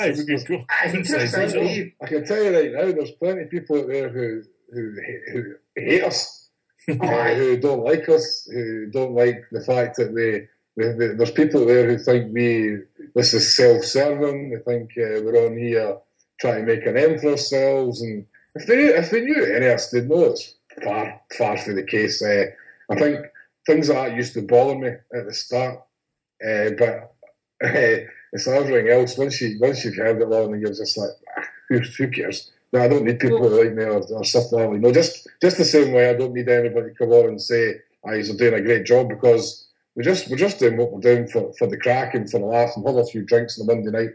And that's, to be honest, that's all it is. The charity stuff is great. That is important. And that's important to us as well. And we're always talking about how we can promote different things, right? But the thing and obviously, listen, we're not going to kid on here. Paul obviously gets to promote his books and all that stuff as well. But they're also a very important part the Celtic medium at the minute as well, and the stories that they're bringing to people. So that's fair enough. But the idea that we can't take criticism of that, because we definitely can. I used to react to it in the past, but I certainly don't. I couldn't give a fuck with it. Oh, I mean, listen, I completely appreciate the platform that HailHailMedia gives me to promote my wares and sell my stories and tell my stories and all that kind of thing. And as Harper says, and if everybody thinks it's a self-serving thing, the flip side of that is you will get a ton of abuse for it, and there's no get away for that. But at the end of the day, this show, as long as we've been here, it's just been about providing the platform for Celtic supporters. If you remember the tag slogan of this show right at the start, it was, turn off Clyde, support your side, and that was the impact. And and I'm heartened by the fact that I very, very rarely see people talking about Radio Clyde, and Real Radio is now gone. So. It's, at the end of the day, it's like, if people need these, we're no Charlie Brown, we're not going to get loved and liked by everybody, but the platform's there to come on and slag us off anytime you want. If we have an opinion, we say it honestly. If you didn't like it, phone in and tell us. Yeah. Oh, I mean, the thing is, I've argued with you before on here. That's the way it goes. When adults make it on it, that's just the way it goes, and I don't think these are self-centred anyway. And I'm not just blowing smoke up your arse, because as I said, I've argued before. So that's the way it goes, When adults make it on, we're Celtic supporters. That's what it's for. And you said you come on, you get a laugh, you can swear, you can tell daft jokes and crazy patter, and it's allowed, So that's what's good. Any particular favourites, James? Yeah, well, I've got a few. One was the one, I don't know how long I kind of pretended I wasn't in the Green Brigade when everybody knew I was in the Green Brigade. That was fucking, see, trying to come out the closet, as you said at the time. It was actually quite funny, because I was down to date, and then Jason said, look, just can fucking, everybody knows. I was like, thank the fuck for that. Because you're trying to pick your words, 1 minute I'm saying we, and then I'm saying us that support the Green. Fuck it. I'm in the Green Brigade and that's it. But that was quite funny, and I think, let's see, the first one I listened to, was brilliant. As I said, when the Huns gone bust, was absolutely... See around about that time was, that was podcast gold for Celtic fans. We happened to be, we were going on there on Valentine's Day, when they went into liquidation or when they went into receivership, whatever it was at the time. And some of the stuff going around about that, and the last one about Craig White. And remember, we had the Dear Joe. That was pretty good. And just the stuff the Huns provided us around about that time was absolutely phenomenal. Aye, and it always seemed to happen on a Monday. Aye. And we were very lucky. That we always kind of got a crack at it before anybody else did. How's it going, guys? You hear me all right? Oh my God, it's the parrot. Oh, that's the parrot. Here, listen to that. I was at Davey, I was at Europe. I was in Hull again buying Adidas trainers, mate. Parrot, what's that? Here, did you buy them off a guy in a bus? James, mate. James. Yeah, I'll go. You take care. Take it all easy, the mate. best. Cheers. Well done again, mate. Cheers. All the best. Cheers, Stephen, so did you buy the trainers off some fella in a shell suit in a bus shelter? David, I was very lucky. They never had my size, mate. I get the car home and the Smith song come on. Charming, man, I haven't got a stitch to wear. I come back with 7 pairs of Marks and Spencer socks. I'm hitting middle life with a fucking bang. But all quiet, lads. All quiet. Obviously, I get told to text in with one of the boys. It's just rubber, man. I've heard a couple of crackers, but just to see what you've heard. No, well, I'm not here for you. You just said you'd get us shut down with the gossip you got text this week, so come on, man. Well, I'll be discreet. Mr. Larkin is always in the know. It was about one of the squad drinking, Paul and Berwick, North Berwick last week. Did you get that text? No. Right, I won't mention a player's name, but one of our teammates, or one of the team, is drinking with Gary O'Connor. Jeez. It's a bad start. So is crime is keeping bad company?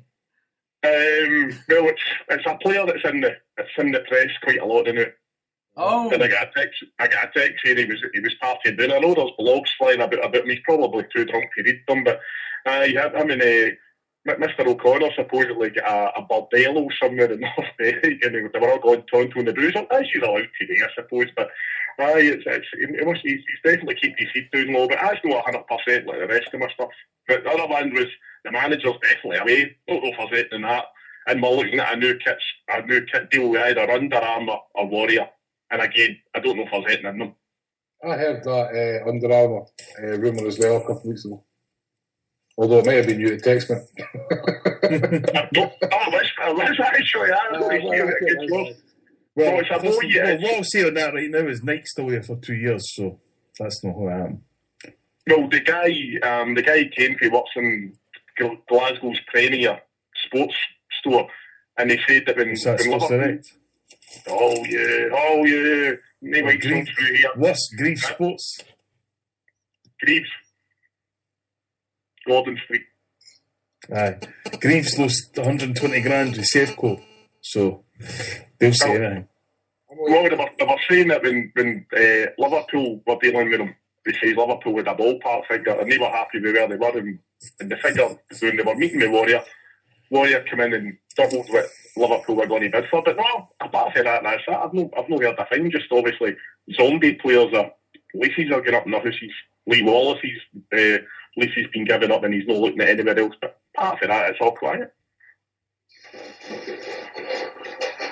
I'm just reading a letter here on the Lions Den Facebook page that somebody's been sent. Some Rangers fans have been sent this letter. Do you want to hear it or no? I don't really give a shit. Here's the highlights. Okay, we've come a long way already, and we are pleased to be able to say that Rangers Football Club's progress back to the top of Scottish football continues. Oh, that's a picture. Securing the FPFL League One title in recent time and reaching the final of the Ramsden Cup demonstrates this continued progress, and we work to re-establish Rangers in the top level. Off the pitch, we are making good progress, positioning the club and business in the capable once again of supporting our challenge to the top level of domestic and European competition. The journey, however, would not have been possible without the unwavering support of you, the Rangers fans. People talk about players having to earn their jersey, especially at Rangers, or the bollocks. Last two campaigns have seen 33% decrease and subsequent freeze in season ticket prices. There you go. The season is prepared to return to top flight. The top flight is apparently the first division. You only went away to pour a drink and I went back 3 years in time. What the fuck are you talking about? I'm reading this letter here from Rangers. Who? I'm assuming this is a letter for Safeco to try and entice people to buy season tickets. It's exactly what it is, but it's very well hidden under bullshit, though. The break-even figure for Safeco is 35,000. If they don't sell 35,000 season tickets by the end of May, they're going to go bust. End of story. Okay, here we go. We recognise that there are you and those who come after you that may make this club truly special, which is why, although some prices are rising, we are more committed than ever to making sure Rangers is accessible to all fans, families, and the community. Did you get us through the post? I'm reading this off a Facebook page. To attract the next generation of supporters who are white, we are reducing all juvenile all juvenile prices in the family section to just £50. In addition, we are introducing a limited number of value season tickets, cheap ones, our lowest adult price in more than 10 years. I fucking bet it is. In a dedicated area of the stadium to ensure that no fan is priced out of being able to follow Rangers. Because there are people out there that can't afford to follow Rangers. They're too expensive. Those Champions League away nights are a fucking nightmare. Engaging with our supporters is also one of our main priorities, and we are continuing to develop the full, ready to listen engagement program in conjunction with you, the fans.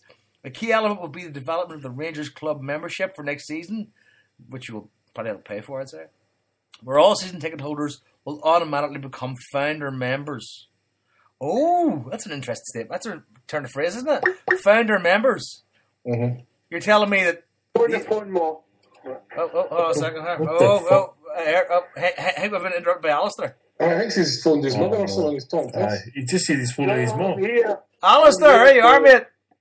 I'm no bad, pal, no bad. What's happening? So, well done on your downloads. And it was just, I said I'll give him a phone, wish him well done and all that. So, Listen, remember, we were only 950,000 of the downloads. The rest of the boys made up a million. I know. I thought I thought it was you singing the Spreaker song that got us out of the barriers, no? Probably was, man. It could have been, right? Well.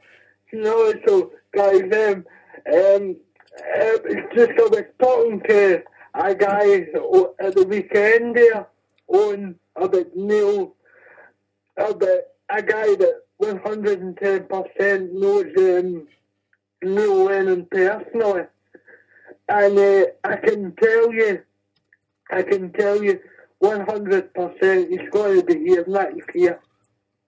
I'll have to cancel my pyro, Alistair. My heart's sunk at that news, mate. No, he's going to be here. So, I think that's good news, but that's just my opinion. But no, I think the man's done a good job. But first of all, how can you know anybody 110%?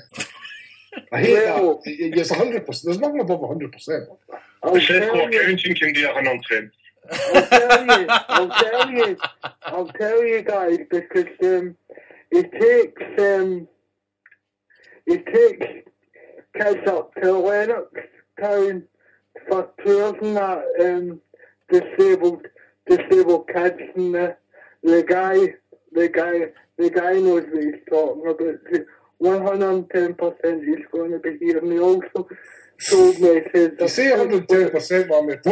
I know. You've just said that a guy who goes up to Lennox is telling you that Neil Lennon has told him that he's going to be here next season. 110%. No, he's going to be there next season. Aye. Well, why? Do you not think Peter Lawwell would know, or Neil Lennon would know better? Well, trust me, Paul. That guy would know if he was leaving. Why? Listen, you know what it's like when you're in a taxi, right? The last thing I want to say is, how's business? So you end up just talking about your life. You know what I mean? And just telling people shit. I've done it myself. You know what I mean? You know how it is. Well, after 5 minutes in a taxi, nobody spot the first thing you say is so busy, right? Exactly. I mean, how's things? You busy?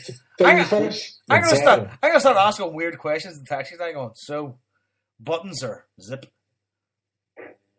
Oh, no, but well done in your downloads anyway, guys, and keep up the good work. And I'll just to let you know, the first podcast I remember listening to was the first time I came across HailHailMedia was when Paul done his the first podcast with Chris McGuigan, and been hooked ever since. So that was I've always been hooked ever since. So honestly, it's been a godsend for me, especially when I've been well and things like that. Been catching up well with the podcast and that. So that's been a good thing. So cheers for that, and I hope you last another 1 million and thanks, man. Alright. Thanks so much. Listen, Alistair, in a bit.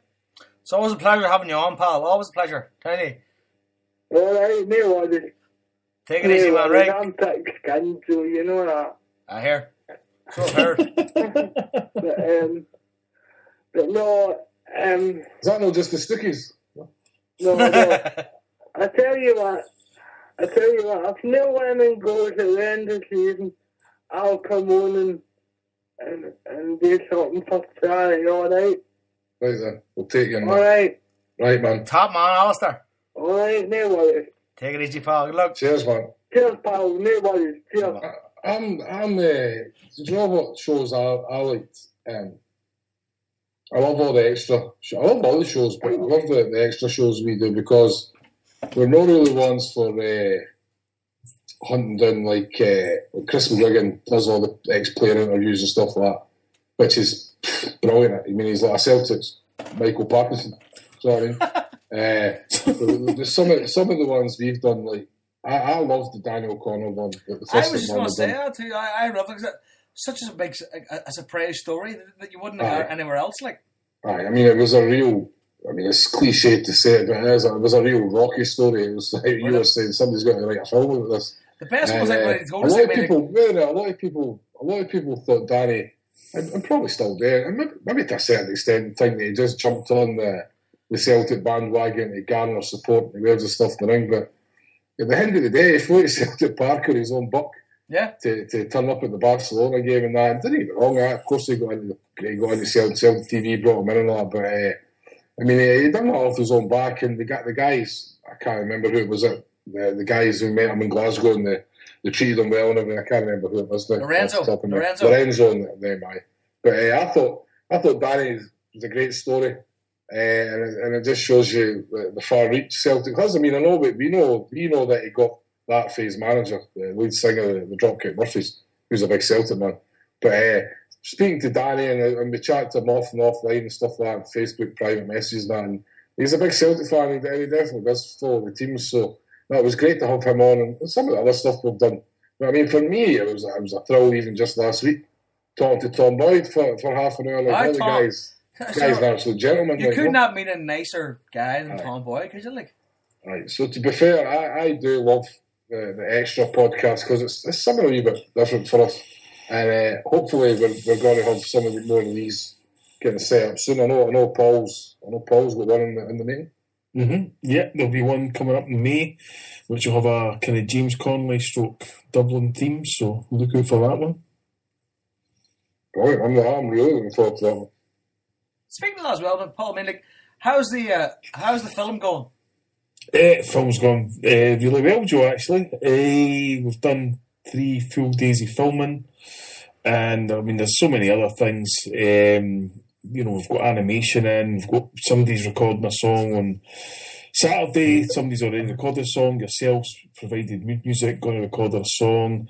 And we've got over a few big hurdles. Because obviously the first day's filming was in Charlotte Square, which is not only David Murray's bunker, but it's where Alex Salmon stays and stuff like that. So, it was kind of like, you go in there with a slight bit of trepidation, thinking that you could easily go tits up and things, and so we managed to get where we need to get there and stuff like that.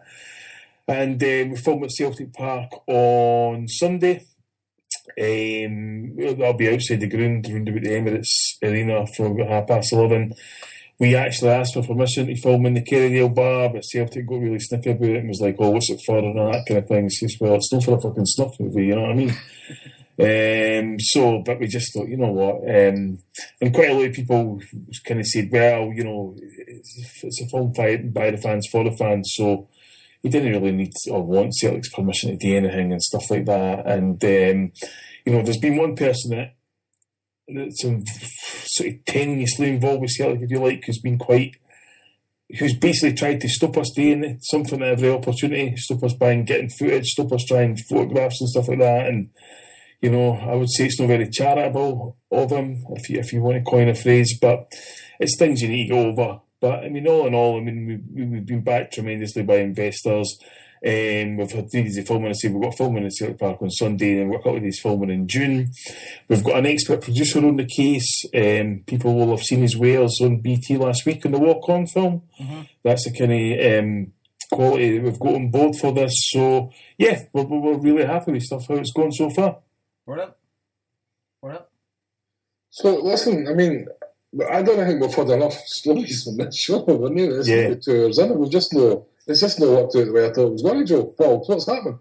Oh, what do you want, stories? Yeah. It's because Joe's been too fucking sentimental with getting all the praise and that, Joe, are you sitting naked? No. I have socks on. I can be chilly up that green room, I totally I know. Well, Harper, what's your highlight? I just said. Oh, he did. No,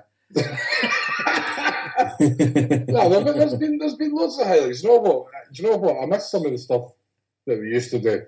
Remember me and used to go pick up prizes and me Celtic things to send out to people. That's right, the quiz and all that. Pick up Celtic hats and me Celtic diaries and different things and badges and whatnot. So maybe that's something we can look at bringing back in, because sending scarves to Philadelphia or fucking Pennsylvania so and stuff. The kind, Paul, you brought it up in the thread, the quiz with the spelling that your man Decock. Oh, yeah. I mean, that was one of my favourite ones. So people remember it. We've gone back almost 3 years now, but It was your man Tinchy who, I can't remember the forum that he continued to wanting to advertise with us, Harper. But he came on to a quiz and Harper laid out the questions, and then there was a tie-break situation. So Titchy was asked to spell the name Vikhorst, and after a pause he started off by saying V C. It's just like, what the fuck? And to be fair, I think he was only 16 at the time, but it was just an absolute classic. Like, you know what I mean? We've never heard from him for ages. He No. You're surprised? Pretty can't spell HomeBhoys on Skype. He does one of the music, one of the kind of rebel shows, doesn't he, on Spreaker? Oh, aye, Christ, aye, that's right. I used to. I don't know. I think he helps the Celtic Dreams or something like that. I can't remember. I mean, that's something we maybe have to look at bringing back, like, you know, some of the things, because it was always a good laugh, like, you know. Aye, the quizzes were always good.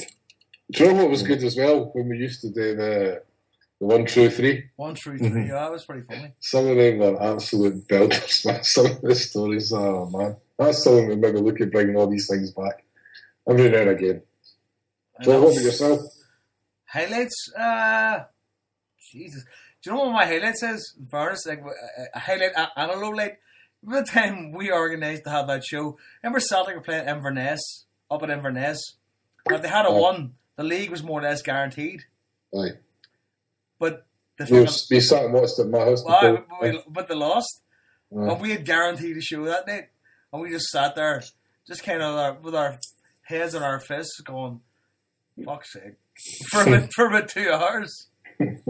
Just trying to make a show out of like complete and utter misery, because it was clear that, like, you know, the Huns are going to do it. Like, and I'd bought a ticket for the last game of the season, which was against Motherwell, which ended up winning 4-1, I think, or 4-0. That's when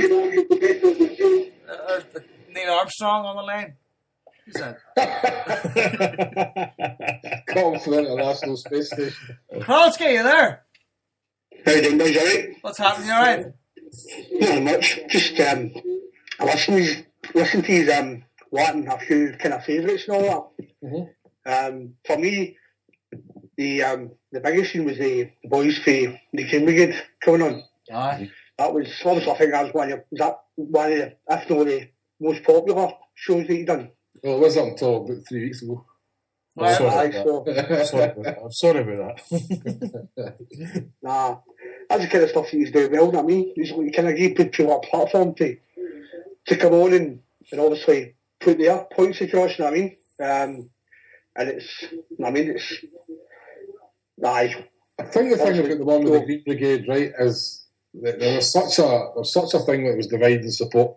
And a lot of things that were getting said, and a lot of things that weren't true, and different things like that. And Jason got a contact with a few boys. So look, just come on and tell your story, and just get it out there and let people know. And it just shows you how, with the amount, it was over 10,000 people downloaded that show. So it just shows you how much an interest people have got in the Green Brigade and wanted to hear their story. So I think it was important for them that they done that. Like, you know, and actually, I'd hope they'd come back on. We've tried to make a contact a few times with different issues, but we'll maybe hear from them again soon, hopefully. But that was it was a really good show for us. Nah, definitely, because a lot of people had this perception that there was this blanket of them, they were untouchable and nobody could speak to them, and they were just a bunch of heads, you know what I mean? And when the boys came on, they obviously showed they were educated boys, you know what I mean? And there was obviously a lot of things behind them, which, I mean, it completely answered a lot of questions that fans maybe, not even questions, but it's perceptions that fans would have, which are just completely wrong, you know what I mean?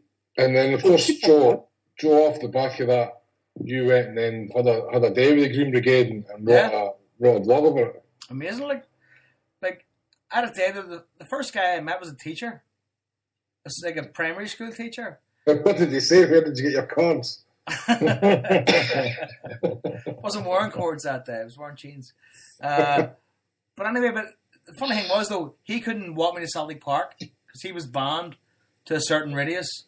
So another guy from Kilkenny had to walk me up, and he doesn't drink. So I went into the pub, bought him a Coke, I had a pint, And then next thing, back in the stadium, and the first guy I met in there was a journalist at a popular paper. So for me, that was kind of like going, God, these Green Brigade lads aren't like a bunch of Neds, just normal people with passion. You know, and see, having the show, like the kind of bounce, like to be able to bounce into that sphere of life and see that is amazing. You know, to realize that for ourselves, because for one, we talk so much about the shit that we didn't know because we had no contact with the Green Brigade. The next thing we did, when the next thing you're in there, and like you realize that they're not this big scary monster, you know, and then we have the ability to come back and say that on this show, which for me was the reason this show exists. You know what I mean? Because for me that's true. That was my experience, and I came back and said it. But like, I mean, if you're a journalist, even if you're a rebel journalist, you're still promoting, you know, a certain image that isn't necessarily true unless you actually go there and meet these people. Yeah. You know. So, and I think that's very important. I mean, and that was one of the highlights of my year. Fairness, going there, like. There's that. Kronsky, you a couple others you wrote out with? Oh, well, especially you, Harper, you talk about Touchy and that question. No, it was Paul that said about Touchy in the question. But you still remember the question that you had to me was a similar type question. You had to me now when it was the PDFs. I'll put the question to you then. Spell the name Twargic. That's you, Harper. Let's see if you can do it. TWARDZIK.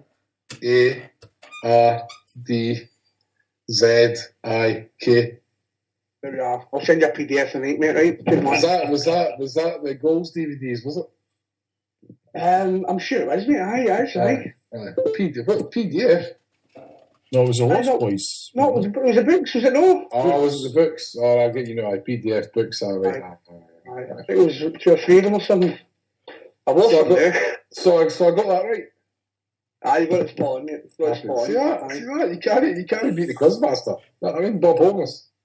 So aye, that was another one. So no, there's been many a show you've done. I've majority of the time I can only pick up the shows on where I download the podcast and I listen to them a day or two after or something. But no, it's fair play to these boys, and it says a lot as well that you're continuing, you're ongoing. How many podcasts you done now?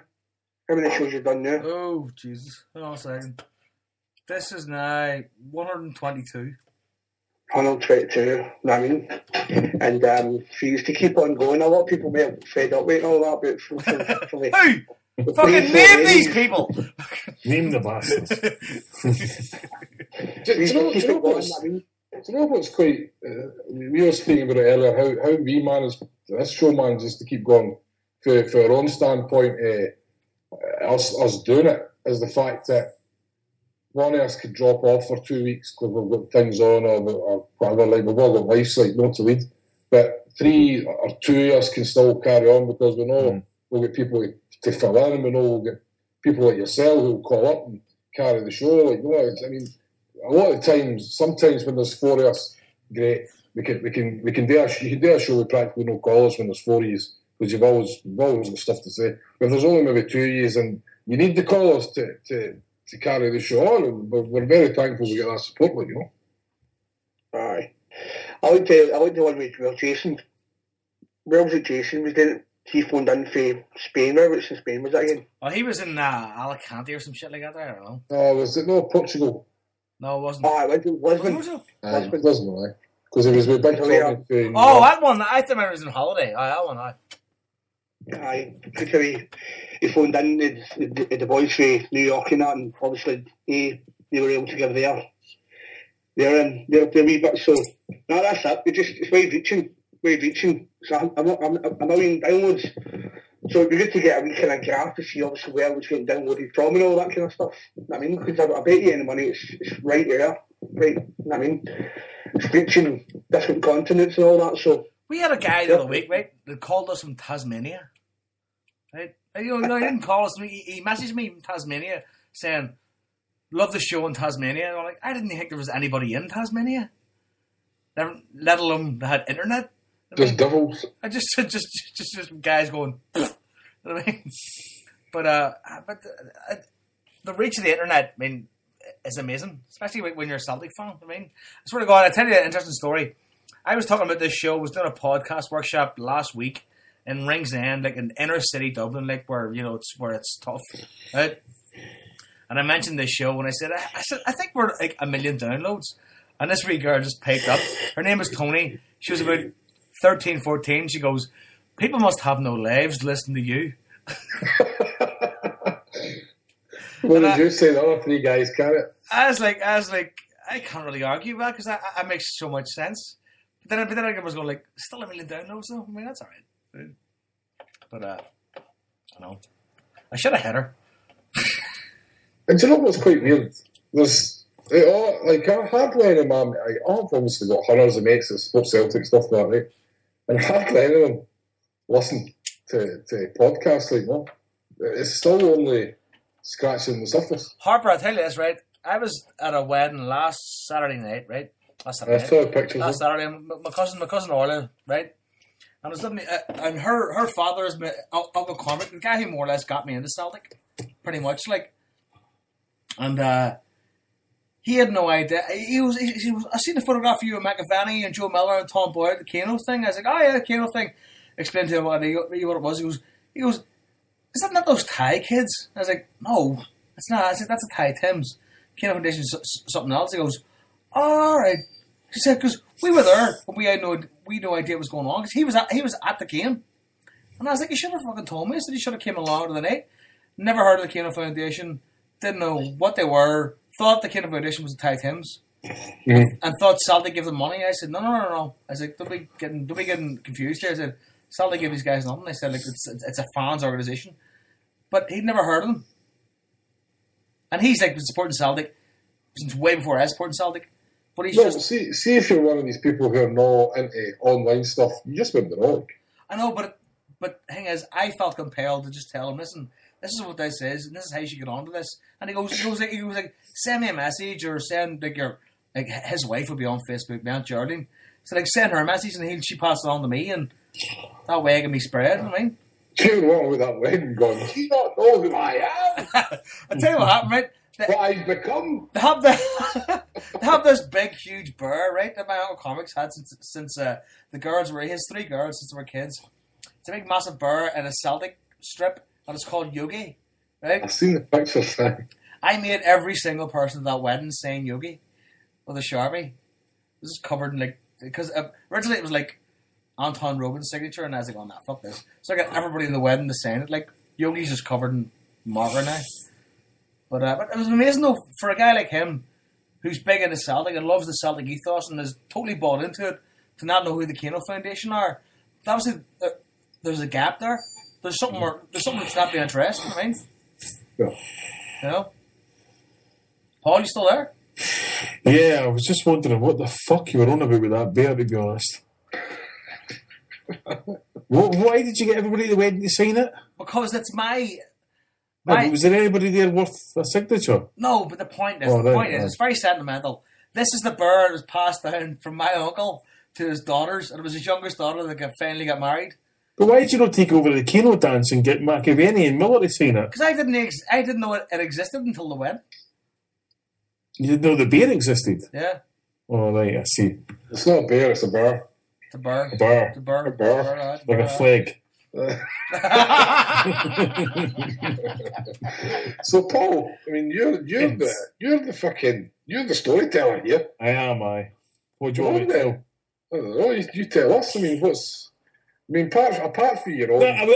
I think, what I would say is that it's kind of the opposite for me, is that everywhere I go and everywhere whether it's in Scotland, England, Ireland, America, whatever, people will, that I meet, talk to about this show and ask, well, what's Harper like? What's Joe like? And they will talk to you about shows that happened 6 months ago and tell you things that you said and things that, that kind of thing. And you're thinking, Jesus Christ, I can't even remember that. But they've got in there. And the realisation for me is that the impact it has on so many people who live in so many different lives in so many different countries, whether they're out jogging in the morning, whether they're going to work, whether they're driving up to Inverness or, over to Michigan or whatever it might be, they listen to the show, and just because they didn't get in touch with the show or didn't call into the show doesn't mean they're not listening. And I think it's clear that the people that have come on the show, whether it be the Kano Foundation or the Celtic Trust or whoever it might be, the impact for them has been huge. And, I don't think it can be underestimated, the kind of impact that this kind of show has, because at the end of the day, we can all just sit here and, people might not be aware, but, we didn't sit for days on end kind of trying to produce a show and talking about what we're going to talk about and all this kind of thing. Most of us turn up half pissed at 7:29 saying, right, what the fuck are we going to do? And the callers come in and boom, the vibe gets gone. I mean, for me personally, the highlights were certainly the February 2012 when Rangers were going into administration. It was just fucking electric then, you know what I mean? And this was when it felt like everybody was listening, and I think the show really took off for then. Just quiet. Yes, we had the famous impersonation of Harper, who just interjected with Craig White, and all that kind of stuff. And it felt like that these were the times where you felt like you wanted to do a show every night, because every single day there was something happening and all that kind of thing. And often I think it's hard, because pretty much from the time the HomeBhoys has been on air, Celtic have been winning leagues. And it's kind of gets hard at the time when Celtic are doing well and winning and scoring goals. There kind of be no much to talk about and stuff. It's better when stuff's going on. You want to moan like fuck about it, and people go up and complain, whatever. So, my kind of guiding message would be, considering the amount of alcohol that's been consumed, the fact that we're still on the air 127 minutes is some achievement. And do you know someone else, right? And this is one wee thing.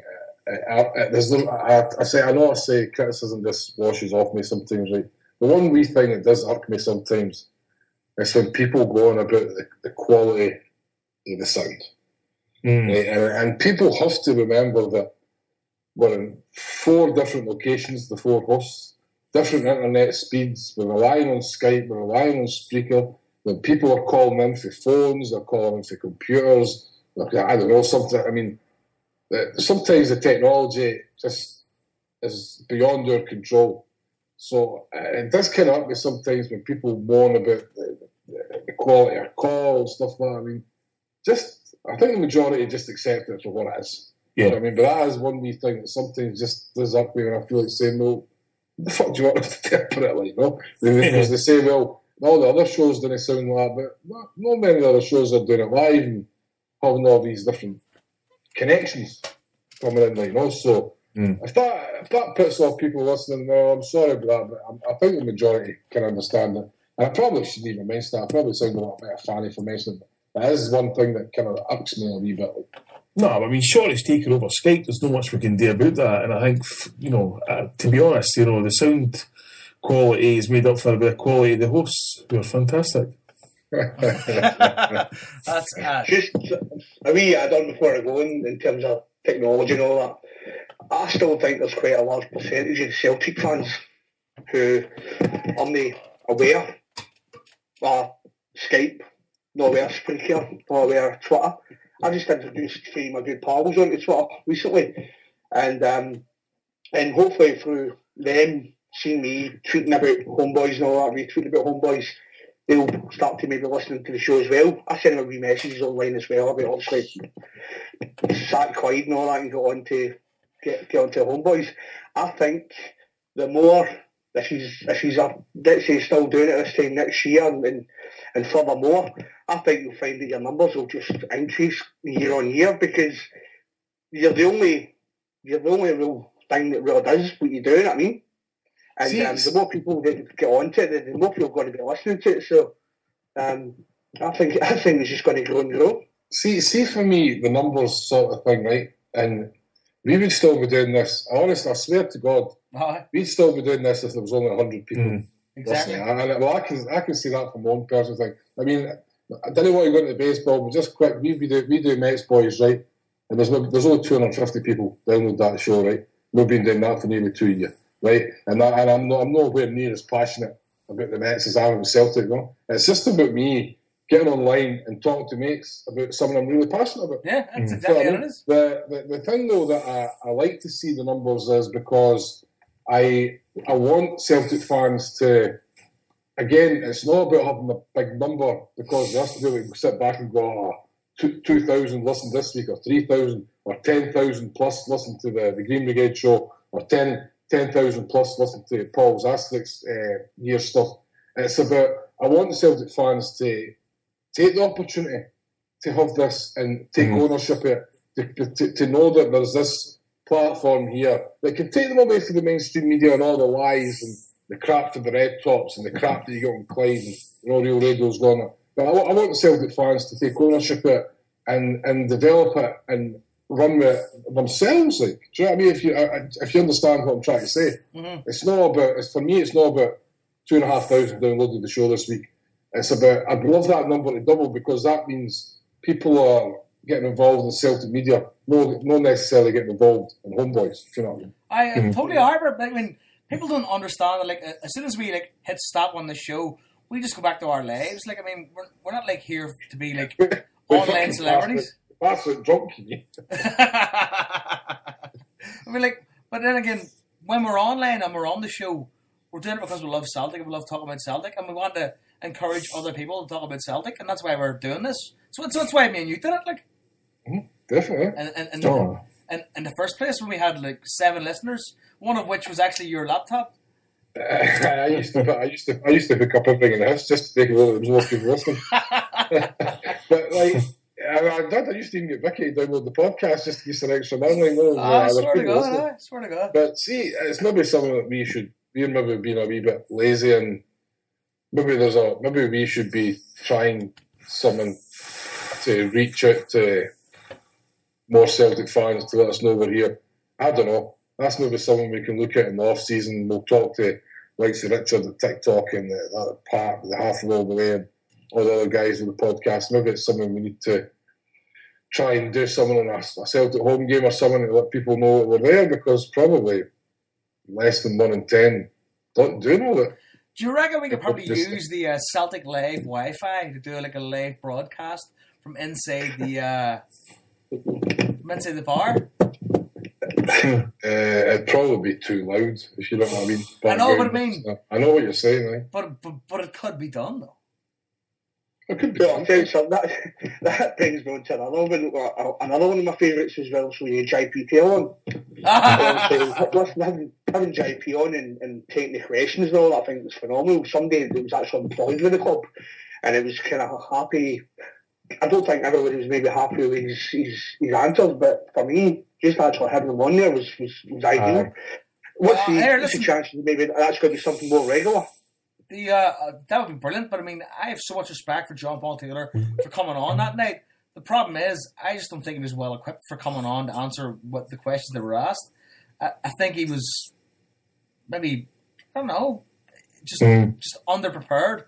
But then again, that's down to the people that prepare him for doing his job, and that's Celtic Football Club. I'm sorry. But I mean, I think it's. I mean, some of the criticisms of HailHailMedia is often that, oh God, you're anti-board and you're anti-Peter Lawwell and that. And then the flip side, suddenly somebody will write a blog or will say, oh, you're all pro-board, you like Celtic View, you like Pravda and all that. You can't kind of win. I mean, I think what Krause says there is spot on. It's like John Paul come on, probably wasn't aware of kind of the depth of feeling on certain issues. But again, it's a process. It's, nobody's got to come on and agree with everybody. That's the whole point here, you know what I mean? But we're all Celtic supporters, you know what I mean? We're all, at the end of the day, it's like whether we disagree or agree on certain issues, players, games, whatever it might be, we're all standing shoulder to shoulder here, like, you know what I mean? And we're all having the same goal, which is to make sure that our football club scores more goals than everybody else that we play. And so, and hopefully do that with the ethos and identity that we've always had. And that's basically it, you know what I mean? It's like, there's no big, some of the stuff I've seen talked about this show and HailHailMedia, there's no big agenda. I mean, Christ almighty, I don't think, I can honestly say, hand on heart, me joking aside, I have never spoke to Harper, Joe or Jason about any kind of agenda for this show or to push an agenda or anything like that. Paul, let's be honest here, right? You could probably count one hand the amount of things that the four of us agree on. Aye. So the idea that we could have any agenda is completely wrong, because I just sometimes I think I'm only just on here to disagree with Jason. But I think, Paul, you hit it, mate. I mean, you said it's a process. That's perfect. And it is a process for Celtic to kind of understand the current feeling of fans. And I think online presence such as this and the other shows on HailHailMedia are part of that process. And it's probably going to take a long time for those viewpoints and those people to, come to an agreement, I suppose. Yeah. And by the way, see, just as you were talking about, just before I forget, I think it would be remiss not to mention KK and his famous Tony Waugh when he used to do the commentary podcast. I thought you were going to talk about his miss at Celtic Park there. Oh, his miss at Celtic Park, which I obviously have on DVD here. I have that full game here on DVD. But that was a great podcast. That was a very popular podcast. The expats who used to like tuning in, but that went viral on YouTube. What did? Do you know what I mean? The KK commentaries with Tony Waugh. Oh, here, listen. I mentioned that in the school in County Westmeath, and about 9 people knew what it was. Aye, that's what I mean. It's Swear like, to God. I just went, Tony Waugh! And all these like 9 lads about, that's that YouTube thing. I was like, oh my God, it's amazing. I mean, I'm in Westmeath in Kilbeggan, in the middle of fucking nowhere, right? And I just shouted, Tony Waugh! Like, we're talking about Celtic, and when 9 kids went, oh my God, that's that clip. It's amazing. Yeah. And it's easy to forget that there was other podcasts on the network, and they all contributed to this. Do you know what I mean? Some of them have fell away, which is a shame. Obviously, I think we should mention wee Josh, who set up the website, and I've never heard. He used to call it the show now. I know Paul keeps in contact with him, but he done a lot of great work for us as well. Josh is so bad. Like, Josh is one of the top guys I think we've actually come across doing this show, like, and like being part of this network. I mean, 'cause I've met him I think twice now at functions, and just a nice, smiling, nice guy who's willing to do things and for us, for like more or less like for nothing, because he's interested. Because obviously for us the podcasts are the main side of it, but there's the daily blogs are still happening as well, and they're getting good readership. And I mean, I used to edit the blogs and have kind of control of the website, and I passed that on to Brummy Boy Liam Power, who he does a sterling job right now. And I know, Paul, you're probably the longest serving blog on it. Aye. What I will say about that is that Brummy Boy didn't take too long to pass his match reports on to Mark O'Brien, that's for sure. No, I mean, I love doing the vlogs on a Friday. It's a kind of enlightening experience, let me tell you. But no, I mean, I think HailHailMedia is something that it is what the fans make it. You know what I mean? I don't think anybody ever sat down and said, right, this is what we've got to do, and we've got this far-reaching long-term plan of doing this, and we'll do that kind of thing.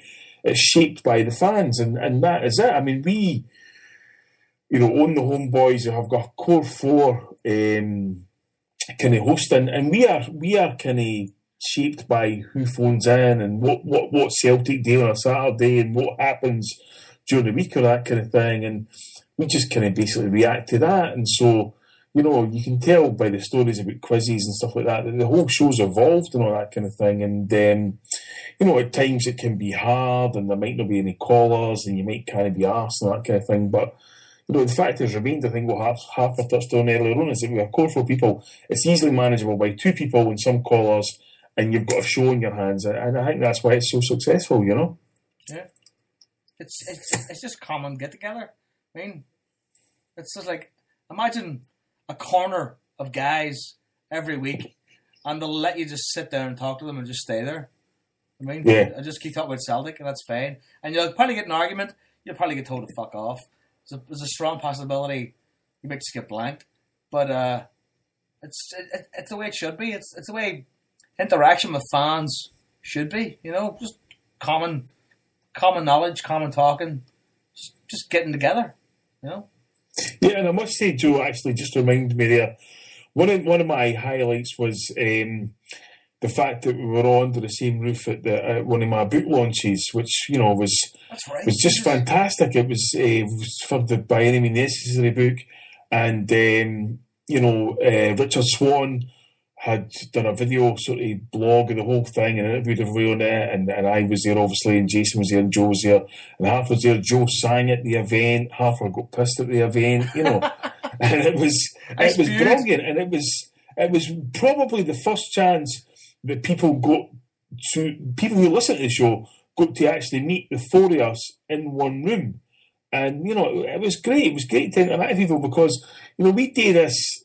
We've done it for years and that kind of thing, and we do it from Edinburgh and from Wishaw and from Drogheda and from outside Dublin and stuff like that, and I've done it for New York and all that, and we've kind of all moved about, but yet we've retained that, and so to be under a roof, it's kind of strange in a wee bit, but in the same breath to actually have everybody on in the same room, on video talking about that, it was really like it was a warm bath moment. You know what I mean? It was fantastic. Well, was this? Yeah, I forgot about that. It was amazing. I thought your singing was good that night, Joe, actually. For once? No, it was great. It was great. It was. I think you under. One thing I was on Beyond the Waves on Saturday, and somebody asked me about you doing some of the music for the Asterisk Years documentary, and I have to say that the people. The obvious thing is, you're on HomeBhoys, Joe, therefore you get me it. That's not the reason, and I never mentioned this on the Beyond the Wave show, but I'll mention it now. The reason for it is simple, Joe, is I remember Harper hosting Over and Over show with Housey way back 2 years, and you talked about the reasons why you wrote songs, including, funnily enough, one of them was about Paddy Hill 2 years ago, how you saw a documentary about him and you just thought, you know what, I need to... you went to work and you'd ran back and you started got a pen and paper and that kind of thing. And I always like anybody who puts any of that kind of heart and soul into it, that'll do for me kind of thing. So that's kind of why I always wanted you on board for the Asterisk Years. And it's, again, an opportunity that would never have arisen for me had it not been for HailHailMedia to meet you and to join, to talk to you and that kind of thing, and be able to say, Joe, can you do this for me? I have any problem. And, that's the thing for HailHailMedia is that people have the opportunity to come on and be as creative as they like and kind of share talents, if you like, hang on a minute. You're not wrote songs. Well, the Stokesy song never made the cut, Harper, unfortunately. What about my Christmas song? Listen here. I think Neil Diamond and Noddy Holder might have a bone to pick together on both of those songs. I'd like to hear some of Harper's songs. I'll add to our wee favourites, and this is me, I'm going to go. I'll let you talk about it, but Harper, you did that thing with charity. You went to Parkhead and you played at Parkhead, and how you spoke about what you done. How it was, what the whole event was, and the feelings behind it and all that, and also you touched on it, we talked about KK and that kind of stuff. And another thing that you've also done in part with the HomeBhoys, and it was good in the fact that you kind of you connected with other forums and that, and Twitter. Joe did the song A Boy. Was it Bobby for Celtic Minded, wasn't it? And obviously Joe's song is probably right up there with one of my favourite Celtic songs. And it's touching in so many ways, you know what I mean? But also with you talking about putting on a shirt in the dressing room, stepping out on the turf, you know what I mean? And also connected with Joe's words to that song. Again, two other magic moments in HomeBhoys, phenomenal. Personally, for me it was the HomeBhoys created that for me, like basically, do you know what I mean? That's how I managed to do it. And it was good as well. We ran a competition, and Craig Owens, if you remember, lovely big fella, he won the prize and he played that day as well. That's something that I'll tell my grandchildren about. Do you know what I mean? Walking into the dressing room and there's your shirt hanging with your name on the back, and then walking out on the pitch and that. But probably the saddest, or the saddest thing about that is the size of Paul Brum's cup, I have to say. Again, that was something else went viral, wasn't it? Maybe many more ways than one, that mean. I forgot all about that until you said that. I'll always will be listening. But cheers for having us on again. And all the best. Cheers to another 1 million listeners and all that. Okay, boys? Cheers, Kralski, mate. Cheers, man. Top man. Farewell. Take it easy, pal. Can I just say, I know that one of the highlights for me was definitely the kind of Armageddon special where we had fans for other clubs phone in. And that for me, there was... At Remember, that we had time, Hearts and Hibs fan on it. Aye. I mean, that to me was the essence of, you know, at a time where, this is before Rangers had been liquidated, before anything like that had happened, was that we as sales supporters were saying, this is what we think. We think we've been cheated. We think, Scottish football's been cheated. But we need to actually go out there and reach out to fans of the clubs and say, you know, do you feel the same? And they came on and they did. And I think that was a kind of brave show because, you know, I think one of the things that the internet's done and social media's done is kind of demonised away fans, you know what I mean? Everybody's got a horrible opinion of everybody else and that kind of thing. And that was one of the highlights for me because that was something that, you know, it wasn't a comfort zone for anybody, any of the hosts. It wasn't just Paul, can you remember? Sorry to bother me. Can you remember? People were like, what the fuck's a Hearts fan doing on this? I know. Exactly. It's important to get that viewpoint. No, exactly. That's it. It was, you know, I think that if we just sat here every week bringing our mates on and talking about shite that never was going to upset anybody or whatever, then, you know, the show would have probably died a death a long time ago. You confront these key issues and you say, right, well, what do you think? You know, and we've had, you know, as Joe touched on earlier there, we've had plenty of disagreements. We didn't all sit and agree with each other about everything and all that kind of thing. And I don't think many of us have got an idea what somebody's going to say about a certain issue until we're actually on the show. And I think that's what keeps it healthy, you know? Yeah, exactly. Exactly. If people get along, there'd be no reason to talk. Yeah. So, I mean, I don't know, is that us wrapping up? Pretty much, I think so, my wife's here. I want to ask my wife a question. Don't ask me anything. No, my wife's here. Last word to my wife, right? Ask her for her HomeBhoys highlight. Her HomeBhoys highlight Don't just tell her what her highlight is. Just ask her. Ask her. She's got no idea what's going on, right? The question her is, highlight right? is getting rid of you for 2 hours on a Monday. David, now, do you know what I mean? No, I said my wife only realised because Vicky feels that way about you, now, David. Why don't I know? Listen, don't start her. Right?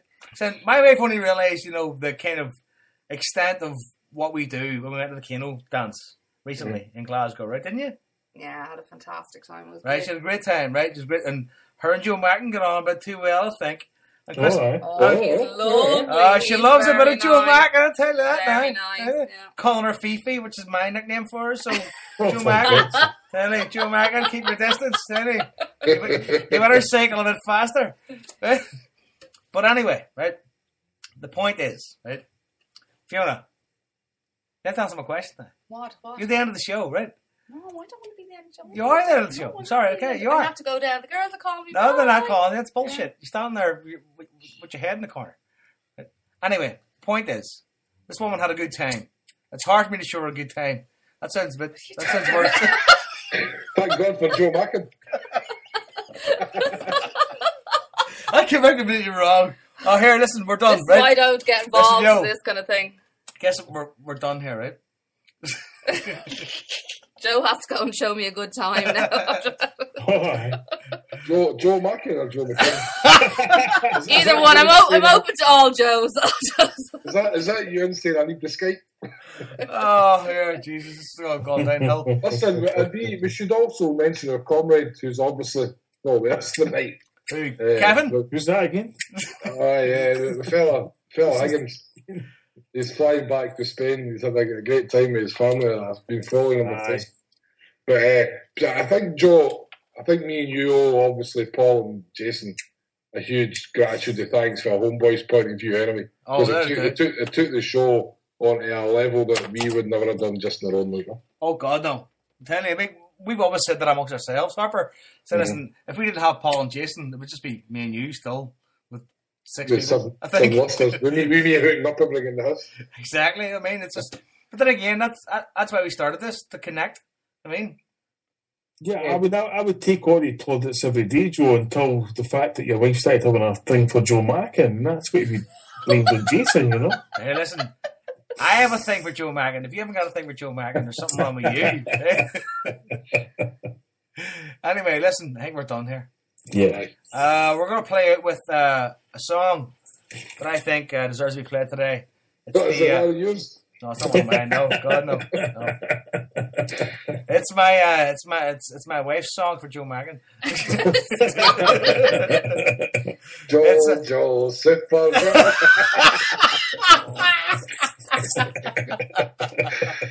Dave, I know where you live. He's moving soon. He's moving, yeah. Anyway, it's the Hurricane by Bob Dylan in memory to Reuben Hurricane Carter. Folks, hail, hail, 1 million downloads and counting. Keep it coming. Tell your friends. Tell everybody. Tell your wife. Tell Joe Magan, your wife. Tell Joe Magan's wife. Good night. Hail, hail. Hail, hail.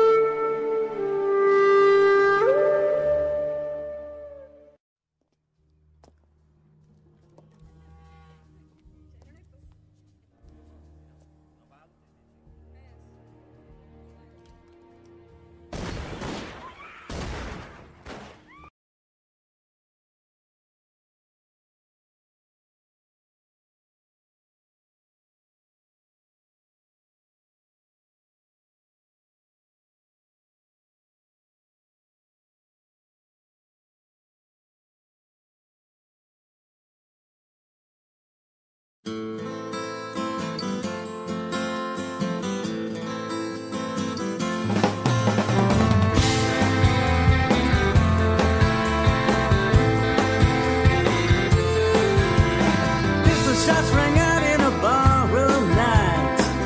There's a pat of Valentine from the upper hall. Sees a bartender lying in a pool of blood. Cries out, my God, they killed them all. Here comes the story of the hurricane. The man the authorities came to blame for something that he never done. Put in a prison cell for one time he could have been the champion of the world.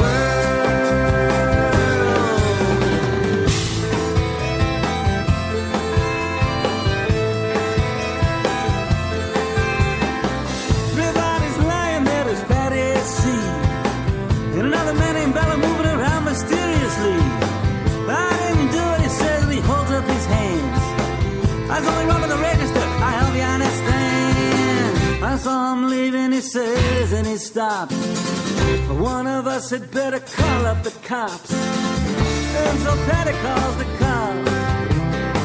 And they arrive on the scene with their red lights flashing in a hot New Jersey night.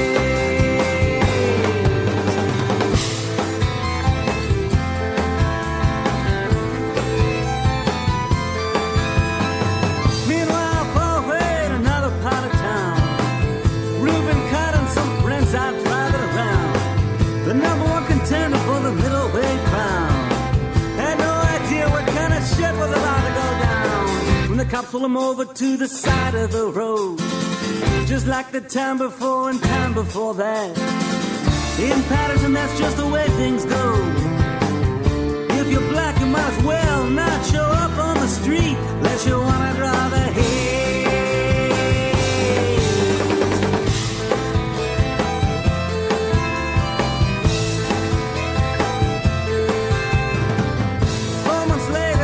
Ghettos and flames. Roots in South America fighting for his name. On the Nixon bandage from the robbery game. The cops are putting the screws to him, looking for someone to blame. Remember the murder that you happened in a bar.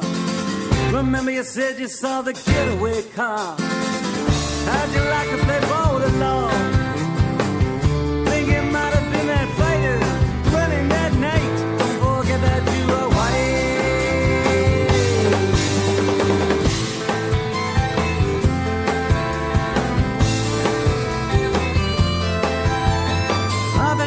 Bradley said, I'm really not sure.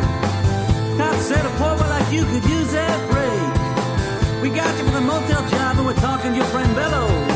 You don't want to have to go back to jail, be a nice doing society a favor. That son of a bitch is brave and getting braver. We wanna put his ass in the stir. We wanna pin this triple murder on him. He ain't no gentleman jail.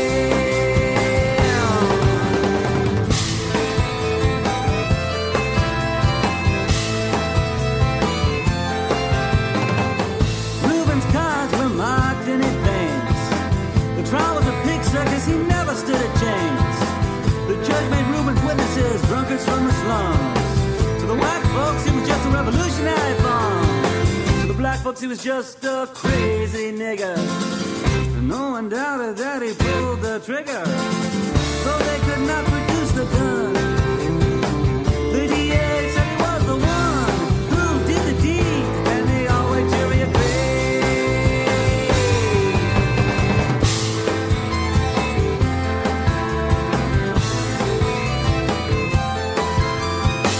Now all the criminals in their coats and their ties are free to drink martinis and watch the sunrise, while Reuben sits like Buddha in a 10-foot cell, an innocent man in a living hell. Yes, that's the story of the hurricane, but it won't be over till they clear his name.